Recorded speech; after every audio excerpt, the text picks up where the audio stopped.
I'm kind of looking at you, Mr. O'Keefe. And on that, You're notorious. I'm that guy. You're my guy, yeah. no, mine was all about the unexpended fund. Okay, I do have an update on the retaining wall. Actually, so Roger said that the wall and the stair rebuild has cost $5,500 to date, and he's researching replacing the railing for it as well. Just to let you know, because he hasn't put the $15,000 yet into the wall. Okay, So I don't know if that only answers your question. yeah, it but did, you have- because like, it looks very similar to the way. Yeah. So. Yeah. Great. Okay, anything further, you can always email me and I can get those answers. for And you. then are you aware of the doors, the exterior doors? Because it looks like we've spent some, but haven't noticed any replaced. I think we have been on a cycle for replacing exterior doors, is that right? Yeah, those are in process. So, Okay. yeah, what's listed is what the actual cost is. Will be, Yeah, but nothing's been done yet. correct. Okay. Yeah. So we just want to change that complete to in process for the retaining wall. Yeah, I think he had completely done some of it, but yeah, we can do Okay. that update. so we also had looked at offsetting some of the cost for that. I think there's a couple of town trusts that we can tap into potentially. We apply, there's, I think it's Scandarian 1 and 2. For beautification. Are you aware of those? Do you want me to send you some information on that? I've seen them listed, but I don't know that I have contacts. Okay, I can forward that to you. Yeah, that would be great. Okay.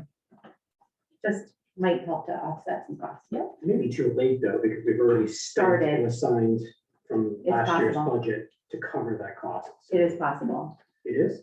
Well, like, it might be possible to cover if the entire cost hasn't been expended already. Do you know what I mean? If the project isn't complete. Yeah, but Yeah. additional expenses, because we can't reimburse something from last year because it should go back to the taxpayer. Right, I agree. So. Okay, okay, good point. All right, any further discussion on that?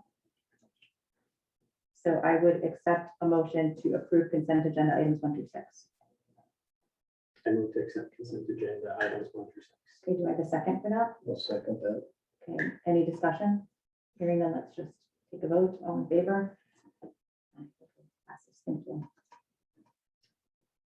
Okay, we are up to board goals and building goals. I just need to pull up the Trello.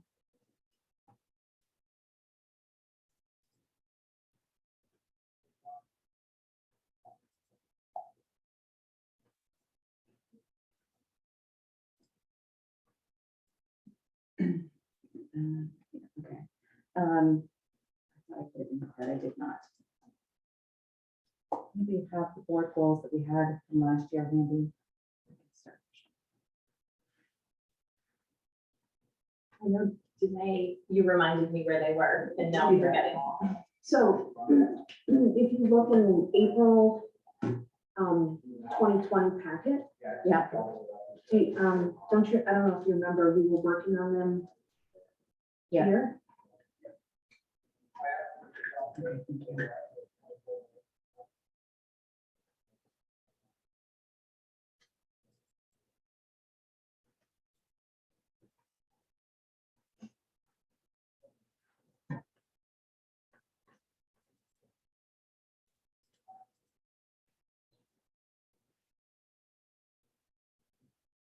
Okay, yeah, we talked about math goals at that point.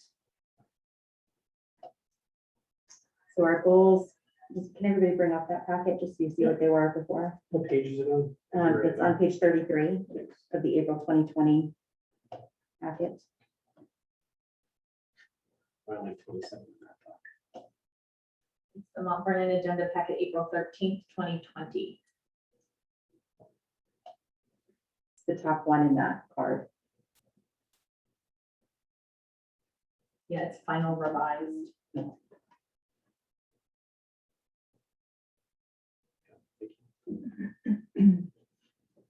So our first goal was student achievement. And I'm just gonna copy it.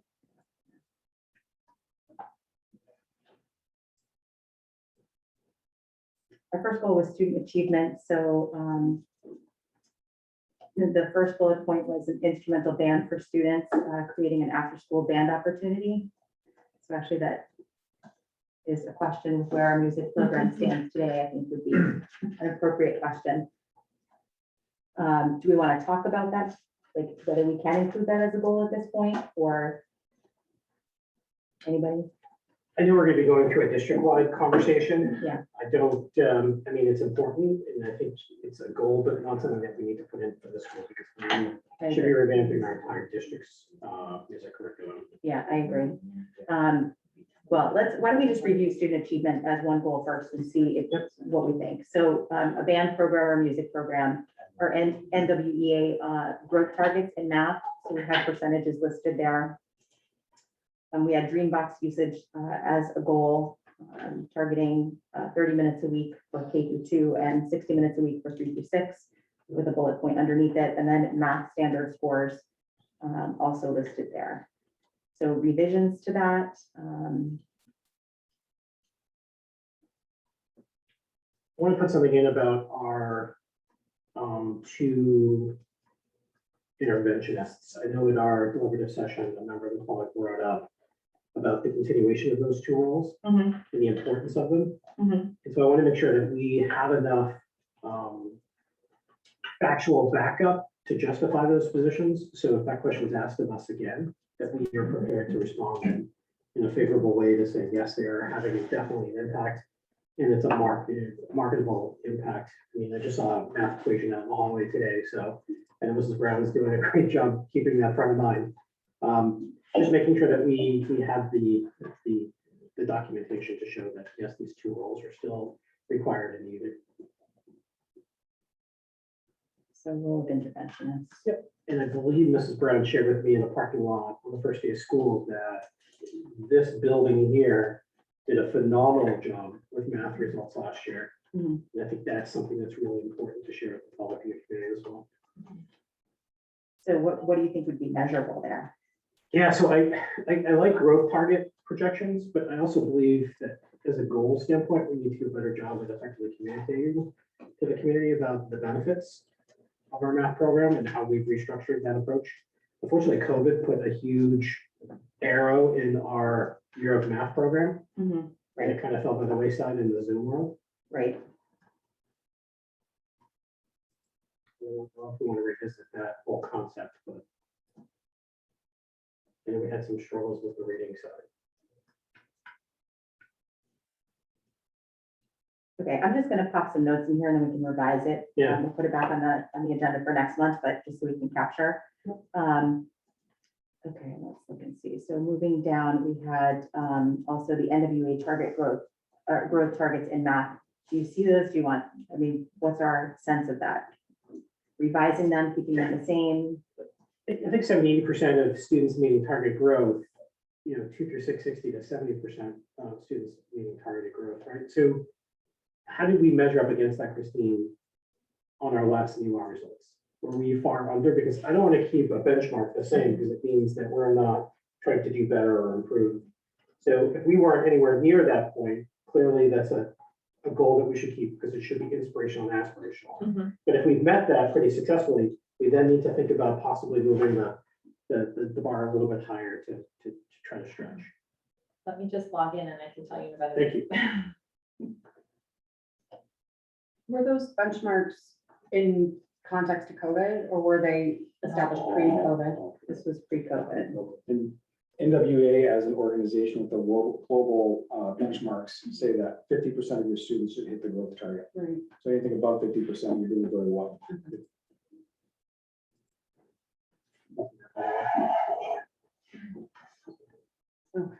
And I did want to mention with Dreambox, which I think we updated you last year, there was pretty strong feedback from students that they weren't loving Dreambox. So I know K and 1 teachers still felt really strongly about continuing with that program. They felt that it was a critical piece of their math block for students to be able to have that as one of their centers and that there was high usage at K1 and high interest for K1.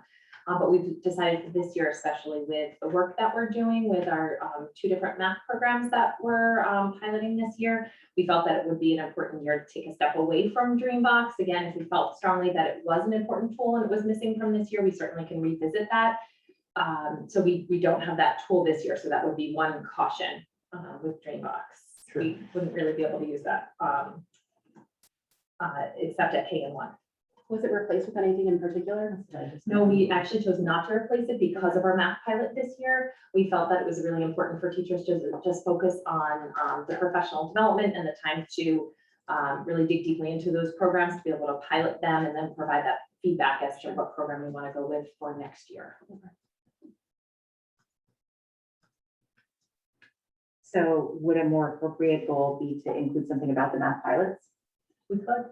I mean, that might, if that's what we're using, then that may be, but how would we measure that, Christine? Well, I mean, yeah, I see the smile.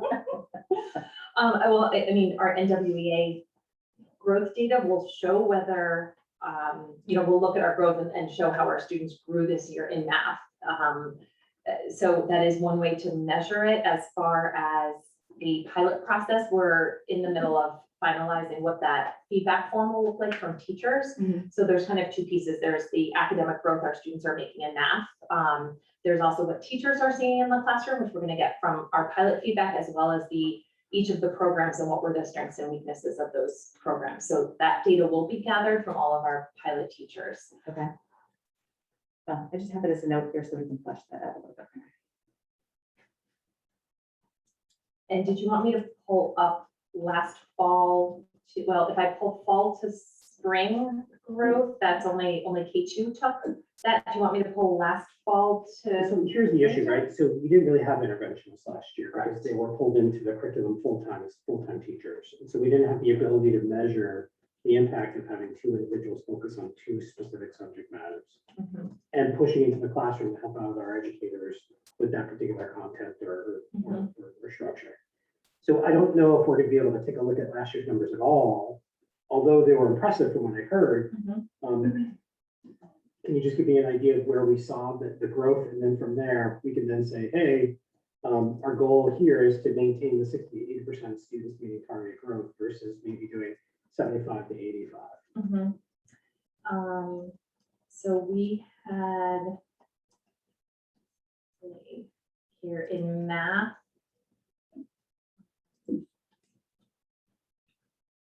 really high again in kindergarten and first grade, which we've seen pretty consistently, 92% kindergarten and then 75% first grade, which we talked a lot about. That 75% is still really strong, but lower actually than what we've seen in other years in first grade. And this is fall to winter from last year. One of the reasons is because kindergarten was disrupted. So we think that first grade had, a little bit of an impact. And again, as you go up certain grade levels, depending on when we went remote, I know there were different levels of impact on different grades, depending on what topic we were covering when we went remote. And Charlene and I had some pretty deep conversations about that. So our second grade, from fall to winter, 48% of students met target growth. So we were a little below even what the norm is for that. And then third grade, 81% met target growth, which was really high in third grade. And I know they had, second grade was a challenging spot where they, in the previous year, when they were disrupted in the spring, pretty critical information they went over. And I know third grade had a lot of catch-up growth to do for those kids, and they were able to make strong growth with that 81% making target growth. For fourth grade, 67%, fifth grade, 68%, and sixth grade, 71%. So I think those are still, not inappropriate goals. There still could be a stretch depending on the grade level. I'm also happy to report out, we'll be taking US soon, our fall data, and then we can refine those goals if we feel like it, depending on where those numbers are. It is hard to look at these COVID numbers. They really are all over the place. They make sense because of the impact of what was disrupted and what content was being covered in March through really May of that previous year. But it's kind of hard for targets. So I would probably keep them where they are and look to refine them if we feel that we need to based on fall data. And I don't want a moving needle either, right? I don't want to tell an educator that as a teacher, you're expected to do 70 to 80%, and then all of a sudden 3 months go by. Now the benchmarks move to 75 to 85. So I think 70 to 80% that we've got in there already, Sarah, although it's a duplicate of our last goal. Yeah. I think it's a reasonable goal because we've got certain grades not even touching that right now. Right. And then we've got grades that are exceeding it. But I think as a building, allowing our administrator to say, hey, this is our building goal is to try to shoot for this. I Right. think that's decent. Yeah, I agree.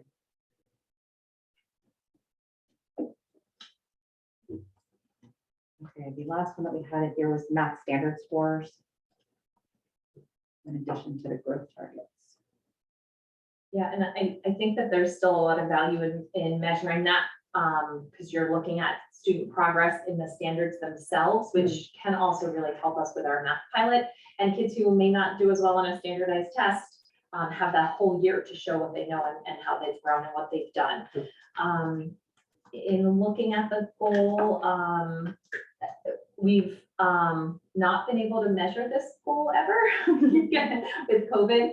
We set this goal and with COVID, we didn't finish out that year to be able to really measure, and we had to adjust the way we were scoring students when we went remote as well. So these were kind of a guess on my part when I had, when the board was interested in making a goal around this, and we were talking about rounding out having both standardized assessment scores as well as using Empower. I think they will be, and again, it's a little tricky because we're also piloting materials this year, plus have this, and again, those materials are tightly aligned to the standards. We are still scoring the standards. I would keep them as they are, not really knowing this was kind of a guess goal for a target. Because we weren't really able to impact any of these goals last time, I say we just keep them the same. I agree. But I do believe we need to add in a reading one, Yeah, I think so too. I was because gonna our say, scores last year did not. Yeah. Approach anywhere near acceptable levels, where we For were, reading? yeah, weren't we below in reading? No, we were still really strong in reading. We were just unbelievable in math. Okay. And is this with New Hampshire SAS or with NWEA? You're gonna have to help me out, because I remember you presenting to us on the scores, and our reading scores dropped pretty dramatically in one of those results. Let's go back to, So in some grade levels, there was low growth from fall to winter in NEWA, which is probably what you're remembering. We had one grade level, only 30% of students met their target growth, another grade level, only 43% of students. That was at that second grade and third grade. And we really felt strongly that was due to COVID and still catching up, because third grade did really well on New Hampshire SAS, as did all grade levels, actually third, fourth, fifth, and sixth grade. New Hampshire SAS scores are actually going to be in the SAU agenda, and that package should have gone out. So Today. yeah, it went out today. So they're very strong with both reading and math. So I what would think be, there's what would catch be an acceptable stretch goal for the reading side of things then? up. I'm gonna set one at 35%. I know. I would think probably pretty similar to math. I'd have to kind of look back at almost pre-COVID for what we had done to be even more precise, but I don't think it would be inappropriate to set it the same as math. Okay, can I make a suggestion then, with the superintendent's permission? Maybe you come back next month with some decent, again, really visionary type goals that I think the building can embrace and we can really successfully execute upon, and we can adopt that, if that's okay. Are these scores being communicated down to the teachers and also the parents? Because I mean, there's some good stuff here Yes.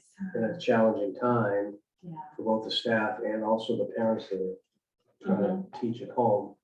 They should be applauded for achieving. I mean, we only had one soft spot, Right. really, when you look at it. So, I mean, we need to flop feathers Yes, we do. appropriately to say, look, you guys did a great job and Mhm. more work to be done. Mhm. But certainly, some of these numbers are pretty solid considering the environment. I mean, our math numbers from last year with New Hampshire SAS are the strongest we've ever seen. And to recover from COVID and to have the strongest New Hampshire SAS scores, I think probably, well, as long as I've been here, I don't know if you recall exactly, I have to go back multiple years.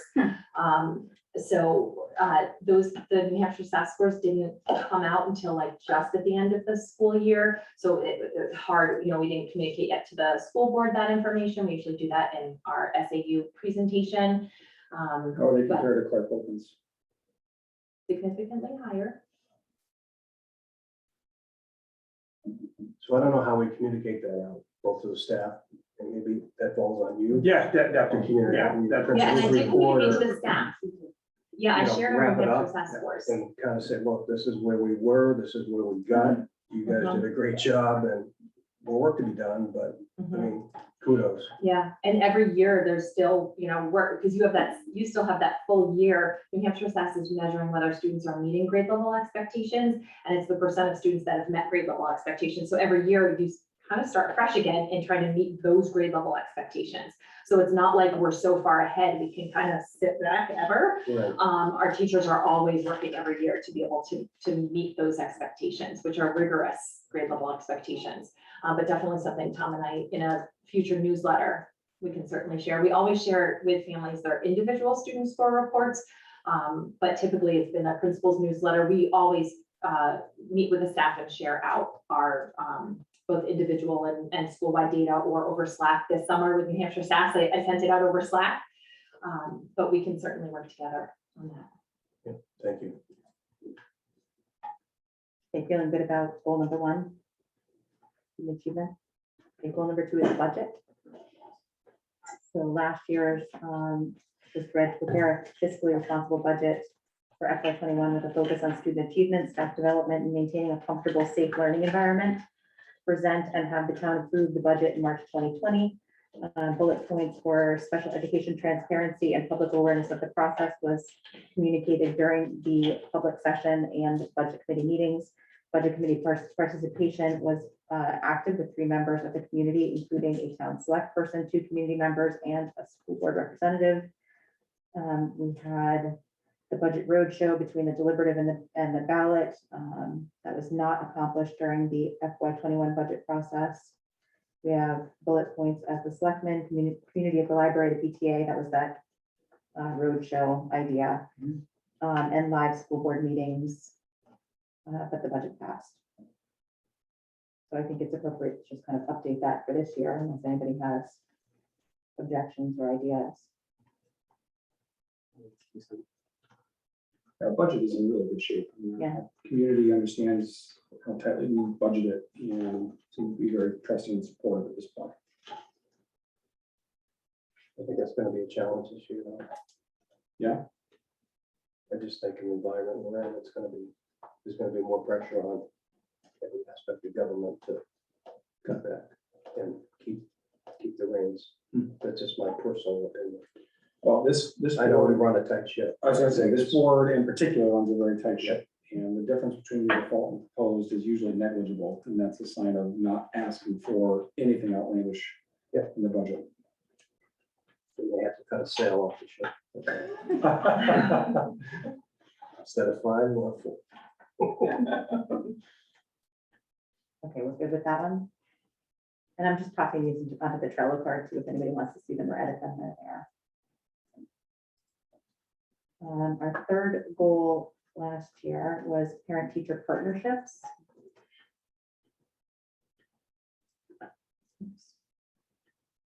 So we had empower information for parents. We had video bites with the superintendent delivering video messages. It's a terrible job with those.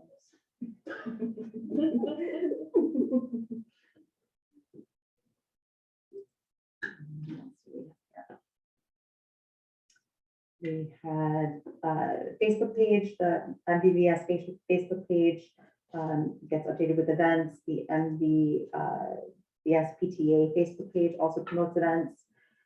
Pictures and short stories were submitted to the citizen.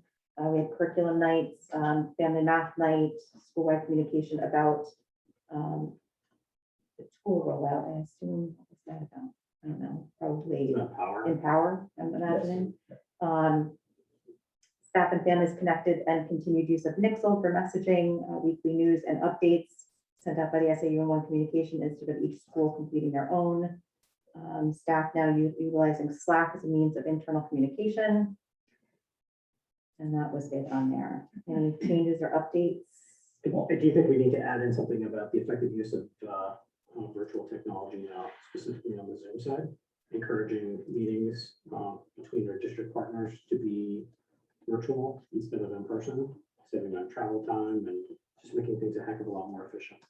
Instead of having a principal drive down to, no offense, the SAU office, Big bad SEU office. you can virtually do that and encourage parents and stuff instead of them having to take a day off to come in and meet with one of our faculty members using a virtual platform.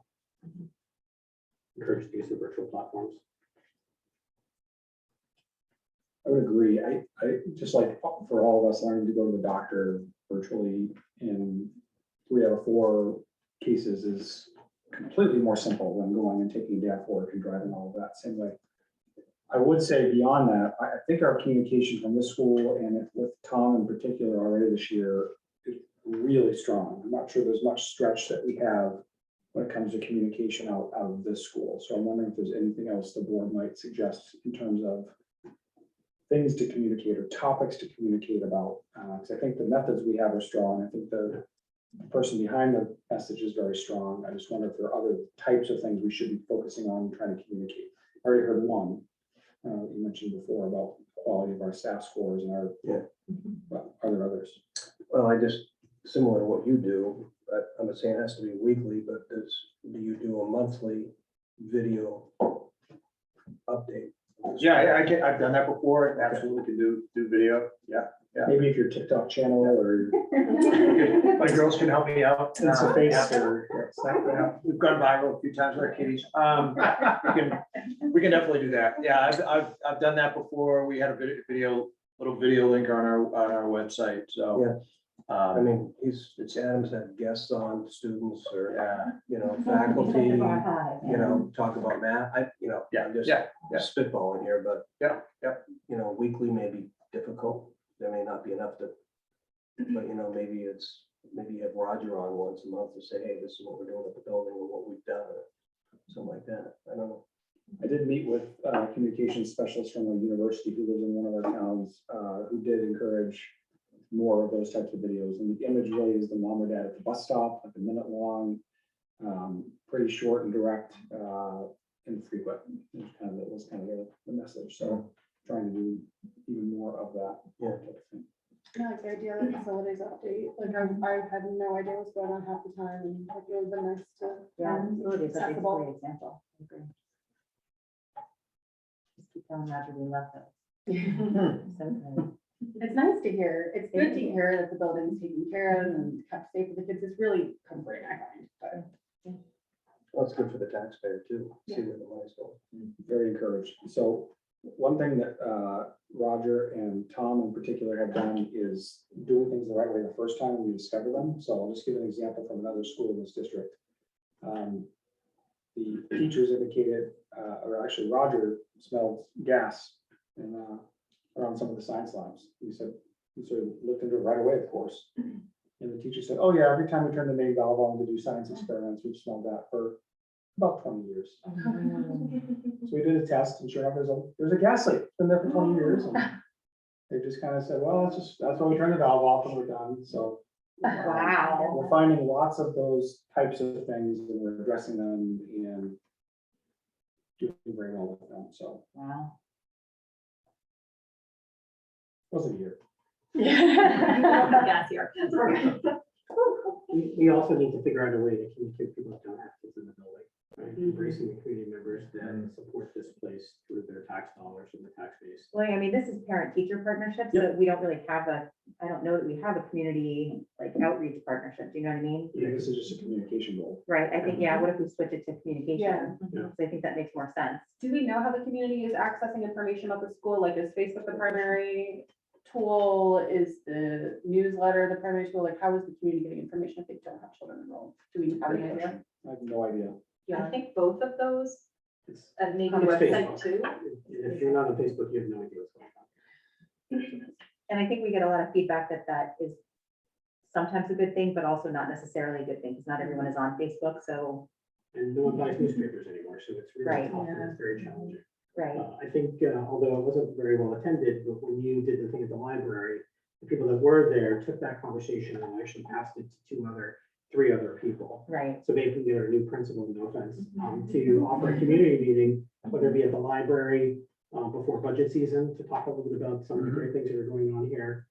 Maybe bring a faculty member who's willing to share sort of the successes. And more importantly, solicit feedback from community members about ways that we can better engage them. I think that would go a long way. I mean, isn't there a way that we could set up a link with the town website that would take them here? The town website? Yeah, no, we're gonna stay away from that. The police website? We'll stay away from that too. Okay, so we can keep working on that, but I added community outreach with like a library community night, the principal's tour. We used to do that at the library almost every month Yeah, when Peter was superintendent years ago. yeah, It kind of phased out, but I remember we had a curriculum focus, that was great. one every few months, so we would do different. Yeah, there were coffee chats. Mhm. Yeah, I remember those. I attended them. Maybe every Friday night, Tom. Yeah, no worries. Dinner with the principal on Friday night. Potluck. Dinner and wine. I think it'd be a great turnout. Not on you the go. premises. Not at the library. Partner with the general store. I know, right? That would be fun. You should do a wine tasting at the general store. Actually, that's a great idea, Kristen, is to see if we can partner with the general store to say, hey, let's do a welcome to the principal. And I know it's kind of awkward when you say, hey, can you throw a party for me? But I think the general store would be really interested in doing something like that. And then throwing it with a wine tasting event as well. Mhm. Wine tasting with the new village school principal, I think it'd go a long way. They've done this before. I know they've done the one tastings before. I haven't gone to them, but imagine. Maybe later in the night, they could vote after the meeting. It's called electioneering. in Bundle. So I'm just gonna say maybe a meet and greet could be coupled with a general store event. Yeah, Yes. yeah. I'm just thinking out of the box. No, but like where are folks like really, The dump. yeah. I mean, that's, We're not gonna make you empty trash out of people. it's our best Girl Scout cookie sale place, honestly, because everyone has to go there. Okay, goal number 4 was facilities and grounds. So our tenant here was to protect taxpayer investment in facilities and grounds, as well as provide a comfortable and safe learning environment for all. Noting that the building has been utilized by Girl Scouts, Amherst Rec, Boy Scouts, village school functions that are scheduled after school activity club. We wanted to investigate an outdoor classroom. We had establishing a needs assessment with faculty and staff about building needs. There was a survey done in spring of 2019. Proposals were updated and placed in the FY21 budget. I think that's kind of routine now, isn't it? Yeah, right. Yeah, very much. Yeah. So any modifications here? Of course, facilities are looking at a lot of feedback on. I think maybe this spring, if a goal for that is to have a spring cleanup. I know the Clark School did that 2 years ago and they had an awesome turnout from the community to go and do some renovations to the playground equipment and just really spruce that area up. If we can sort of do something maybe in the April to May timeframe to really improve the exterior atmosphere of the facility, I think that would go a long way. I mean, driving around here during the summertime, it was pretty dismal. Okay. The flower beds are completely overgrown with weeds and the grass was getting high and stuff like that, so. Okay, so I added spring cleanup, April, May with exterior improvements, and what we can put that, et cetera, we can flesh that out. And then my personal goal, we spoke to Amy about this at our last meeting, is to get technological infrastructure here to support virtual meetings through a Zoom platform that's included in the packet as well. Just to make sure that that's definitely a strong commitment on the 5 of us. Yeah. To bring us up into the post-COVID world, where all this stuff is just now second nature. And I think that makes a lot of sense. To continue with Zoom. Yeah, for our meetings, absolutely. yeah. Okay, so I feel like we've got that captured here. Like I said, I just popped it into the Trello for the board goals, so they're here. So if you want to go in and add comments or anything, we can discuss it again at the next meeting and kind of finalize it. If that makes sense. I added a card to the next meeting and also put in there what we're gonna prepare for our academic goals. Okay, thank you. I appreciate it. The Trello department, I think. Okay. Let's move on to the principal's report. Over to you. All right, so thank you. I'm going to just start with some general things. I know I submitted the report. I just want to talk just generally about the first few weeks here, first several days of school, how things are going. I could not have felt more welcomed by the community, by the school staff, by the community. Was able to get to the fair there at the end of the summer. That was fun. Some bad jokes right up my alley. And then we had some of our events here, the meet and greet, the kindergarten meet and greet. And I mentioned a few of these things in the newsletter, but just overwhelmed by the community, by the support, and really it's sort of like when I went through the process here, I talked about three really emphases that I saw. One was community, one was personalization, and one was really the well-being of our students, making sure our students are well and in a place where they're prepared to learn.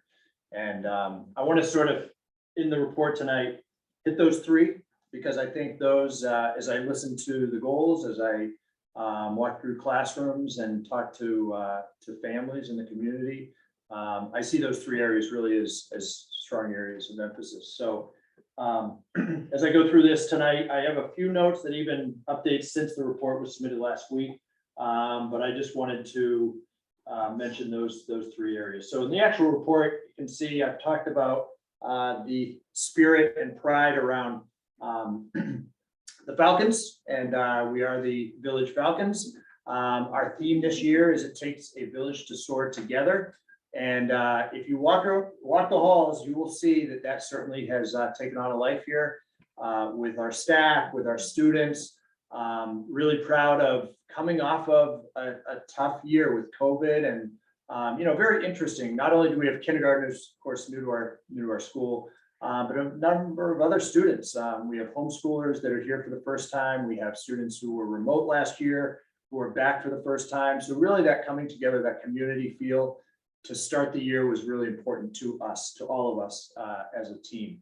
And we started with the "It takes a village to soar together" theme. We talked about SOAR, and we had assemblies, not the whole school, not that we could space enough, but to really drive that theme home from day one, including the chant, which I think I mentioned last time. So in the report here, you can see the Falcon. We are going to have, and I mentioned last time, we are going to have some fun with that, build some spirit around that. We're going to name the Falcon. We're going to get some apparel. And I met with the PTO last week. They are fully on board with all of this and supporting it. So just really happy at the enthusiasm around that. So some recognitions in the report here. Again, mentioned the community. Thank you. And some things that led up to our opening. We had our mentors working with new staff. That was right before students came back. Just really impressed with the leadership within our staff. We have a number of new folks here this year, including Mr. Rard, who will speak tonight, and our counselor. But just really impressed with the leadership amongst our team and their willingness to take that on. So we had a good day, and Tim Tai was one of the coordinators, or the coordinator for that day. It was very successful, and I think our new staff felt welcomed and had some good information from that day to get started for opening day. While I'm here, I'm just going to give you a quick update on our music teacher situation. So we do have a lead. We have a promising lead, and I will say that at this point, I am optimistic that I will be moving the candidate forward in the near future. So that's good news for the village school, and this is a strong candidate. So I'm excited about that. I did want to mention our PTA. So coming in new and hearing so many things about our PTA, about their support. And, we were just talking about how as a small town, as a small school, just so important that we rely on each other. And we had our first meeting last week with the PTA. They were here, they provided breakfast on opening day. They're planning our ice cream social on Thursday. And the Lamson Farm Day is coming up. I know they're going to have an active involvement in that, but just really impressed with the way they're supporting us, our students, very much student-centered, of course, but everything they talked about for about 3 hours, their meeting the other night, was about students and how they can support students. And you know, one of my messages to the PTA in this still environment of COVID was, while we are challenged, we're still, you know, we've got an ice cream social in a night, 2 nights, that it might rain. And they asked me, can we do this rain or shine? Absolutely, we're gonna figure it out. We're gonna get creative with it. So, you know, things like that are gonna happen this year. We're gonna have curveballs, we're gonna have challenges, but I think really important that for our students, for our staff, for our community, that really get creative with these things so that we can continue to feel that sense of community this year. I mentioned the kindergarten meet and greet. Lauren and Megan did a real nice job. We had a great turnout that night to our kindergartners. That was a really important event this year in particular. And I think the feedback on that was really positive. So it was a good night, and our kindergartners came in very excited on the first day, a mix of emotion as you would expect. At the assembly, they were, I probably spoke about, they laughed because I probably spoke about 15 minutes too long. Missed a lot of squirming, but they did a great job. They did a great job. They got into the chant. I think, you know, they might have missed a lot of other stuff that I was rambling about on the first day, but it was a good first day for our kindergartners and first graders too. Again, we had a number of students that were not here last year as kindergartners. I was running around on that first day, went down to Amy Lavoie's classroom, walked in the room, and a little first grader points at me and says, "You're sweaty." So, you know, right out of the mouths of babes. So that's another one told me my head's shiny, likes my shiny head. So, you know, my pride's taken a little bit of a hit, but it's all good. So no, those first days were really good. And again, Lauren and Megan did a nice job welcoming those families. I am amazed at the number of new families. It's not only new families to, I mean, Mont Vernon definitely, but we have like I said, we have a number of homeschool students in and students who are remote, and so a lot of new families. So I think it's been sort of an awakening for all of us, and again, a reminder that this community piece is really important to start the year. Shout out to our community members who came. We had talked, Bonnie and Joanne at the library, about just the importance of a presence on that first day, and I've shared a picture. So that was really good to see the welcoming on the first day from some of our community members. And Heather Kennedy, actually, I invited her to our first staff meeting. She came to talk about how we're going to partner with Hvac this year and some of the things they're doing in the community to, you know, sort of to the point of what you were talking about earlier. These are not just school-specific events, but how can we all partner together to recognize that we are part of the Mont Vernon community, not just the school. I want to thank our PTA. So we have the bird garden out there, which has taken on a makeover. There are now umbrellas on the picnic tables and a lot of cleaning that went on there. They have a whiteboard out there. PTA came in and some other community members, wasn't just PTA, to clean that up. So that's usable space. Staff have been using it. It's fantastic. Additionally, I'll update you right now. Roger and I walked the grounds, looked at some options for a more permanent outdoor space. And one of the spaces we're looking at, we're actually meeting with the fire chief tomorrow morning, is out over by I believe the leach field area out there. Now, I know there's some obvious concerns around that space because you can't get too deep into that ground, nor do we want to, but we are going to look at that space as a possibility. And I know last year I heard that there were some concerns around the safety of that. And so we're sensitive to that, and we'll meet tomorrow to see sort of with the fire chief, what are some of our options for something more permanent. Roger has dug in on this a little bit, and he has some tentative quotes. Of course, a lot of that is pending when we meet with the fire chief tomorrow, sort of what are we looking at? You know, what is the reality of some of this space? So I think I'll have a better idea. Roger and I'll have a better idea after we meet tomorrow with the chief. But We had an emergency management meeting with fire and police the other day to talk about not only some of these things, but just some of the things around the school and how we can be on top of moving forward with some of the safety procedures here. And so I felt really good about that. We're going to continue those meetings once a month with fire, police, and our staff did a great job. We had our first fire drill the other day and did a really good job with that. So enrollment numbers. So we are at 213 as of the submission of this report. And I'm not sure where that compares with the projections a year ago, but it feels like it might be bumped up a little bit from where we were anticipating. Yeah. 201, I think is our. Yeah. budget number. Or 204, something right around there. So so that's been good to see, and some new faces to a number of our staff, and I've talked to a few of these, like I said, I've talked to a few of the families, and they've had really good feedback on the first week. Their students are doing well, and they're feeling really part of our community as new students.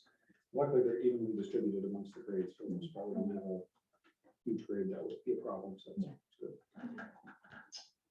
I'm just kind of popping around here. So communications, you mentioned. So it's interesting because I had talked to with Adam about, how can I get something? I do this weekly newsletter, but how can I get out to all parents? And I know a lot of communities have like an emergency email list to everybody. Do they really want, Tom Lecklider's like MVVS newsletter? But I was happy to hear that tonight because I am very much aware of the fact that we have community folks who are very much interested in our school, but not necessarily on our email list. And I don't want to harass them with a weekly newsletter, but something like what you've suggested makes a lot of sense. So I think that'll be really good to weave into sort of what I was thinking about.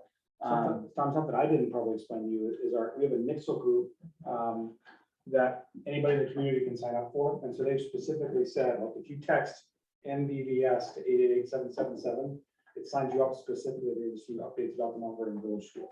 Okay. So those are like grandparents, community members, library folks can sign up and have signed up. And there's a good number of people that are on that list. The other thing I'd like to do at Lamson, if I'm getting that right, Farm Day coming up, is print the newsletter for that week and hand that out. Just as something and mention that this is something that you can get on a list and we can send. I also do, just so you know, I also do a weekly newsletter. It's similar, but little different to the staff each week. Try to hit that on Friday. Sometimes it's a little bit later into the weekend, just depending on what the information is and how we're going to communicate that. Okay. Student leadership. So I probably mentioned this too last time, but I really feel strongly that looking at our school, students are here for 7 years, and I just see that as a great opportunity to foster leadership in our students as they get into those upper grades, especially 5th and 6th grade. I've already talked to a number of our students about it. Just fostering that leadership. And so by the end of the month, I'm going to be talking to our 5th and 6th graders and coming up with a plan for recess mentors and some other areas where they can take on some leadership. I've talked to, like I say, a few of the students already, and I don't think there's going to be any shortage of interest in this. So I'll continue to update you each month on what that looks like. And I would see that as something that I would take on and train students and really build that sense of leadership over the course of the year. And some of the 3rd, 4th graders maybe aspire to that as they get towards those years. Our after-school program at the Y has been going well. We, as of the submission of this report, had 30 students enrolled, which I believe is the cap on that. And so I'm impressed with how that's going. I've actually not heard feedback either way on it, but I think it's going well. And I do talk to parents out in the parking lot when they pick their kids up, and seems like things are solid there. They have pretty good leadership with the gentleman that's involved in the Y. Open house. We had our open house last week. Open house was virtual. I want to thank our staff for being here. I know that sometimes with this virtual stuff it can get a little challenging, but I was very impressed with the way our staff prepared for that. And it was a little bit of a hustle, not gonna lie. I rambled a little bit at the beginning, that put us behind a little bit, but we caught up, we made up the time. And overall, the survey went out and we got positive feedback on that, number of really good, specific, positive comments. So, so thank you to our staff, but also to our parent community for providing feedback and for being really involved in that. So we had a virtual tour of the classrooms, if you're on there, virtual tour of the classrooms, and just some good information for open house. Girls on the Run, just a note, they start tomorrow. That is, yeah, Thursday, actually. So they've, I want to thank the parents that are coaching that. Sarah Millis here is a volunteer coach as well. She's going to be part of that. So pretty excited for the 5K in November too. I was invited, and I think Mr. Steele might have to get involved in that one. We'll see. We'll see how that goes. Okay.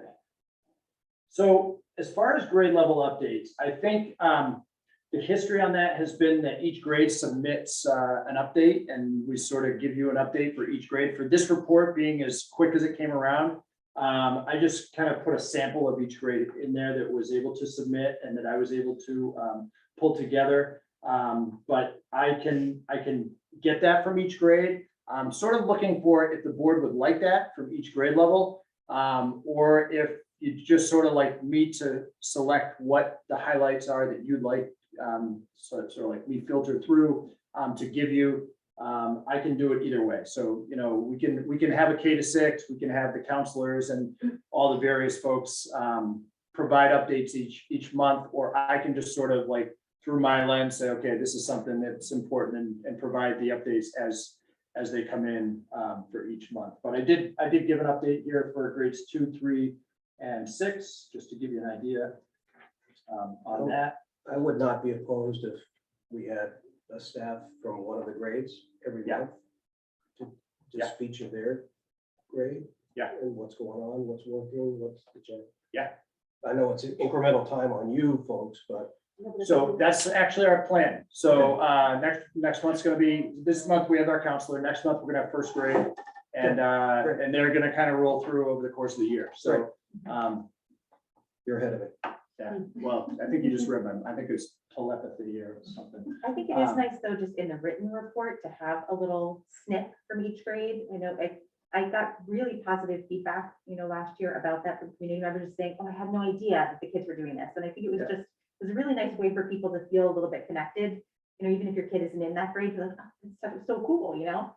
Yeah, and we can actually do both. I've set up a Google form for this so that it's not as much of a chasing stuff around. Yeah. So we can make that happen. And I am meeting weekly with each grade level. So through that, and you know, we can partner together to make sure that that information is there with the monthly board report. That makes sense. I mean, if it feels like a bear, tell us it feels like a bear. No, I think that's manageable. I do. I mean, it's once a month, Yeah. and I don't know. So it's just openly. I don't know how much of this was put on the staff in the past. My experience is, you know, it's my responsibility to make sure that that communication happens to you as the board. So, you know, I should know what's happening in each classroom enough that I can provide an update with the partnership with them. So it's something that is more than reasonable, and I think helpful to the community. Great, thank you. Yeah.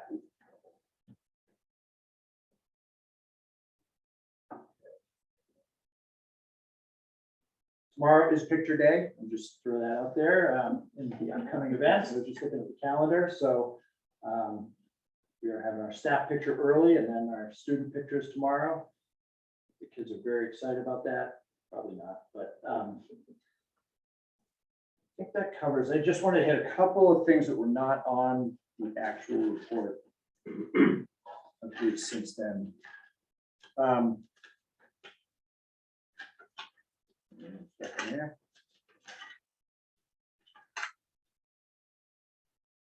I mentioned the police fire meeting. We submitted our EOP at the end of September, the beginning of September. And there's some things that I think over the course of this year are going to be important that we look at just to make sure that we have everyone on the same page with how we're doing some of our processes around drills. For example, after our first fire drill, we noticed, I'm just gonna start with it. So we do not discuss our EOPs in public. So if you wouldn't mind, we can Okay. discuss them non-public later. Yep. absolutely. Appreciate that. Yep. Sorry. Yep, nope. So I'll update you that on that later. We had our critical friend group, first PD today, and went well, and Janice here was one of our leaders.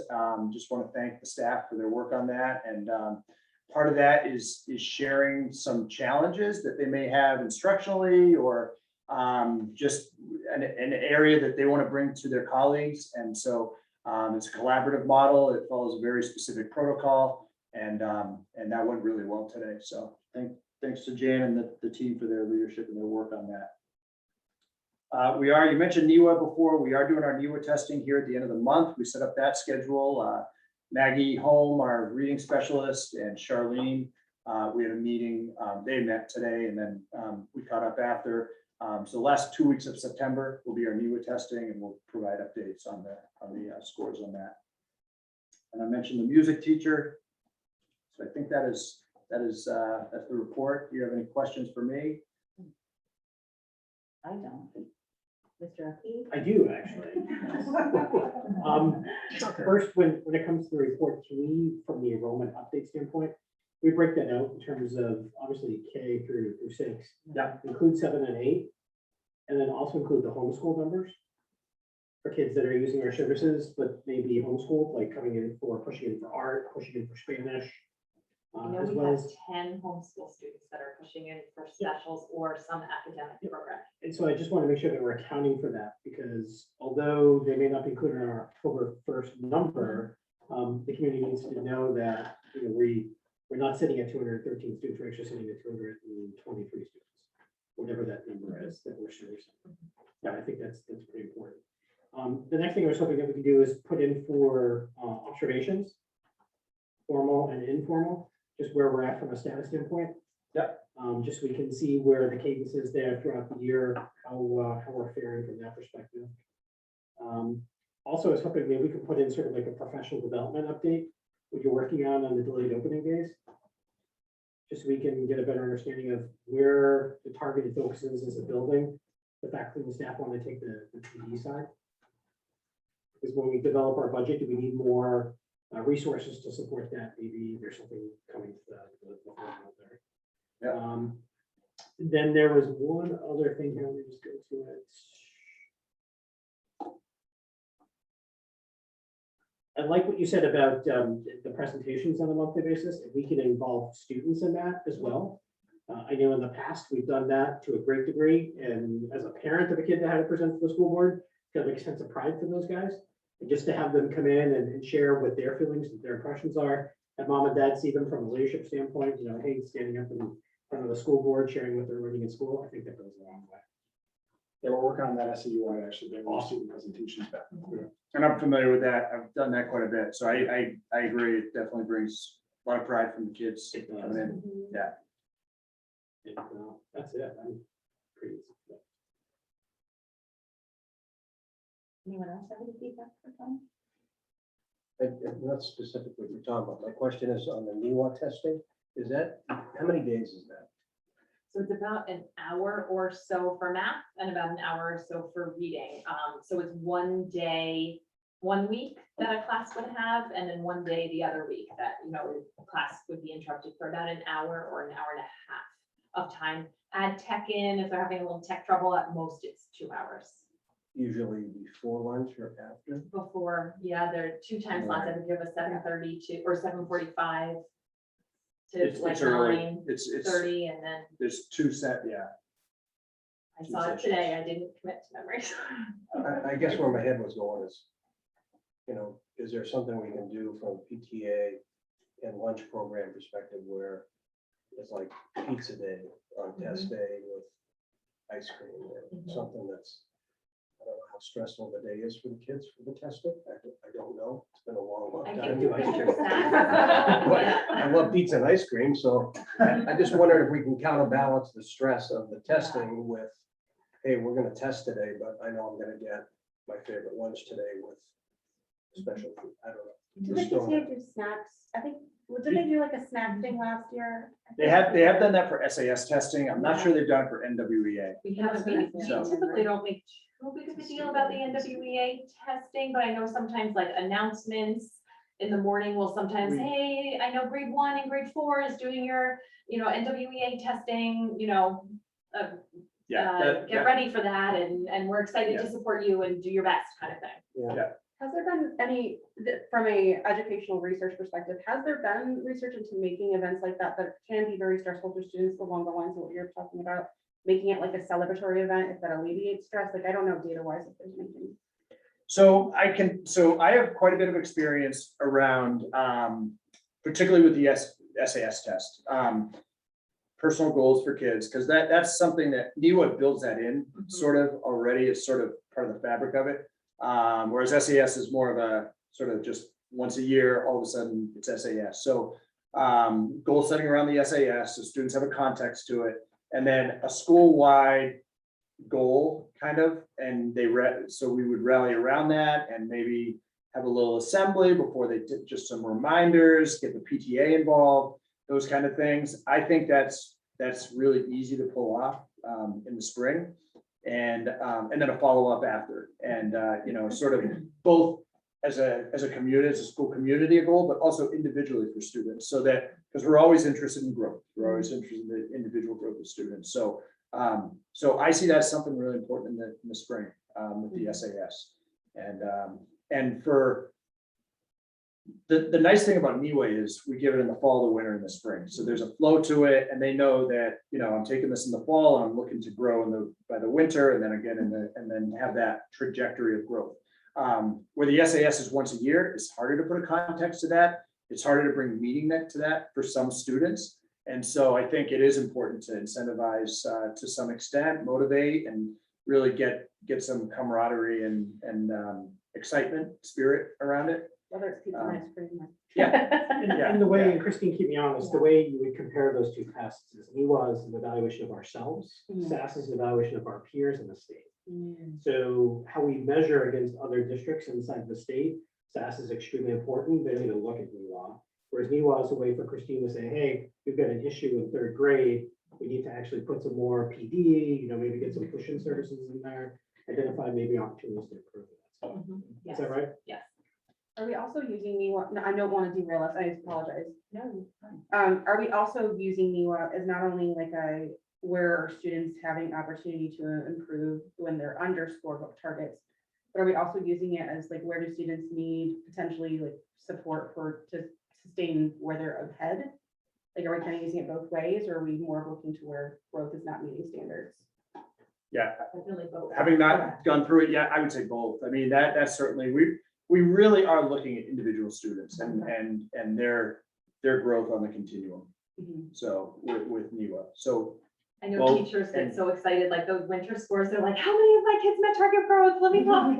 And they actually are able to dig in at the student level, then to the standard level. So for every student, you can look at every standard and look at whether that student is ready to work on that standard or not, and what standards they're ready to work on absent of grade level. So it might say, it might be a 3rd grade student and it says they're ready to work on this 5th grade math standard and this 4th grade standard, and then here the 2nd grade standard. So it gives teachers deep information on students. And we do try to also provide that time, often either during the staff meeting time, a late start, for teachers to dig really deeply, because teachers always look at NEWA, but the more time we're able to set aside for that, the deeper they're able to go for that. So if a child or student isn't here the day of the NEWA testing, are they required to make it up? Yes, And there's one makeup date that we have for each test, and we'll be flexible, but if a student misses a whole week or 2 weeks of school, we don't always chase after them. Okay. And what about a potential remote learner? Remote, we're given the option to take NEWA, and I actually administer NEWA to our homeschool families. So any homeschool family who wants to take NEWA they just reach out to me. It's right on our website, and I do get families that reach out, and I schedule Zoom sessions with them, and we do NEWA remotely for them. Awesome. Thank you. Christine, are those included in our scores?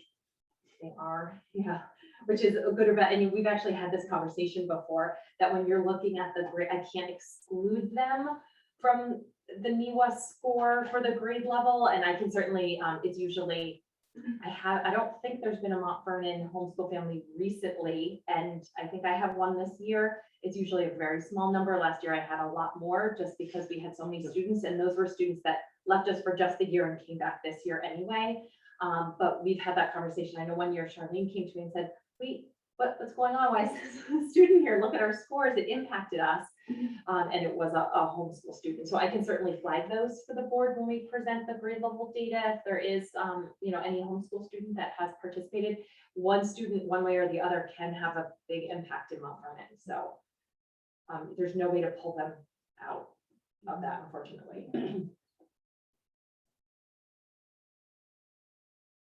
Any further discussion on this? Thank you. So we are up to our building projects funding plan. So, Ms. Stacy. Yes, thank you. So if you all want to take a look in your packet at the document that I prepared for Adam, that would probably help to follow along there. So at the August 24th meeting, the board has asked us to take a look at a plan to complete the HVAC ductboard replacement project. So we have worked to do that, and in addition, have a report on the plan for the ESSER 2 and ESSER 3 funds that have been allocated to the district. So the ductboard replacement project was previously recommended to be completed in FY25. However, given the importance of air quality, the availability of these grant funds, and some savings that we have from the roof project, we're asking the board to consider accelerating this project. And we developed a plan to fund the project using 2 funding sources and complete the project in 3 phases.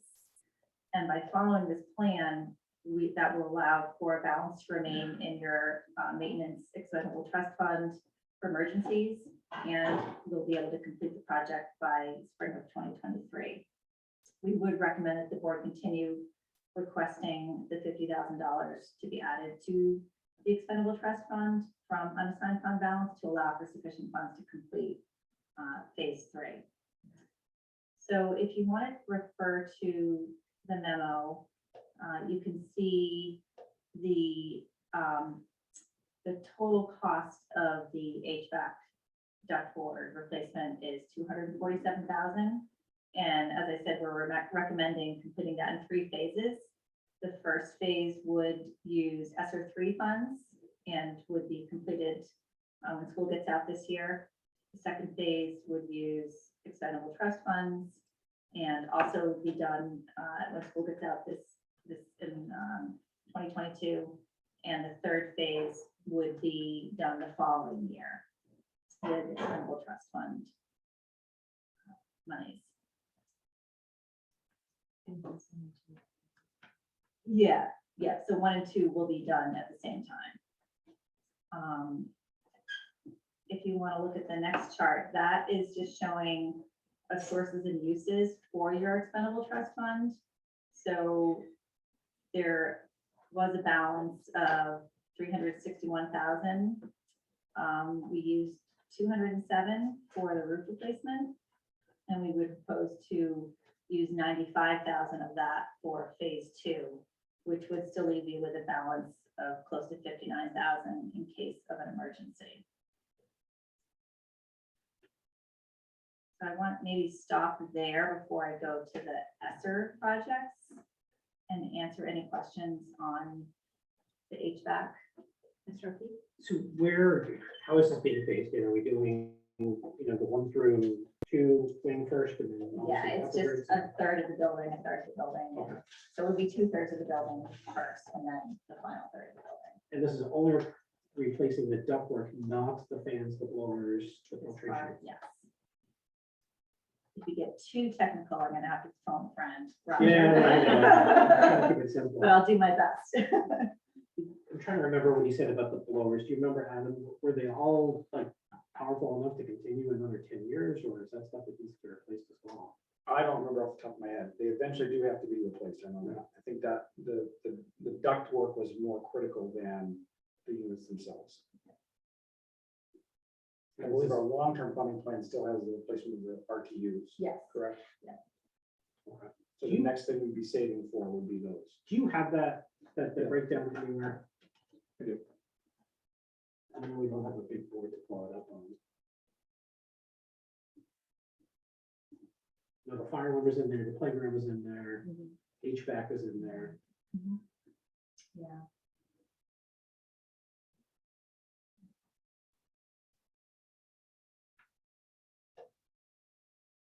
All right, our original plan was for ventilation replacement or repair in FY '25. Yeah. And then the next project after that is going to be the playground in FY '28. Okay. And that's all we have. The fire alarm, right, fire alarm system in FY '31 is pretty far out. But Yeah, I'm just wondering with the HVAC system, is it really a 3-year plan versus the next 5 years? Because if we're only doing duct work, clearly we just replace blowers and we need to replace the other infrastructure for that. yeah, the alternative is we could wait until we have enough funding in the capital reserve fund to do it all at one time.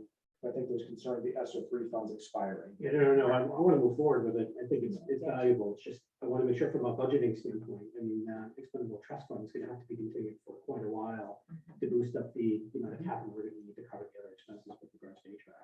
I would say yes. This isn't a 3-year project if HVAC is fixed in this building. This is literally Right. the first phase or the first step of it. Right. Our working assumption is that we're going to be suggesting the voters fund $50,000 a year ad infinitum, and that we're going to constantly be making sure we're ahead of the game and never behind it. Thank you. Anything else on so far?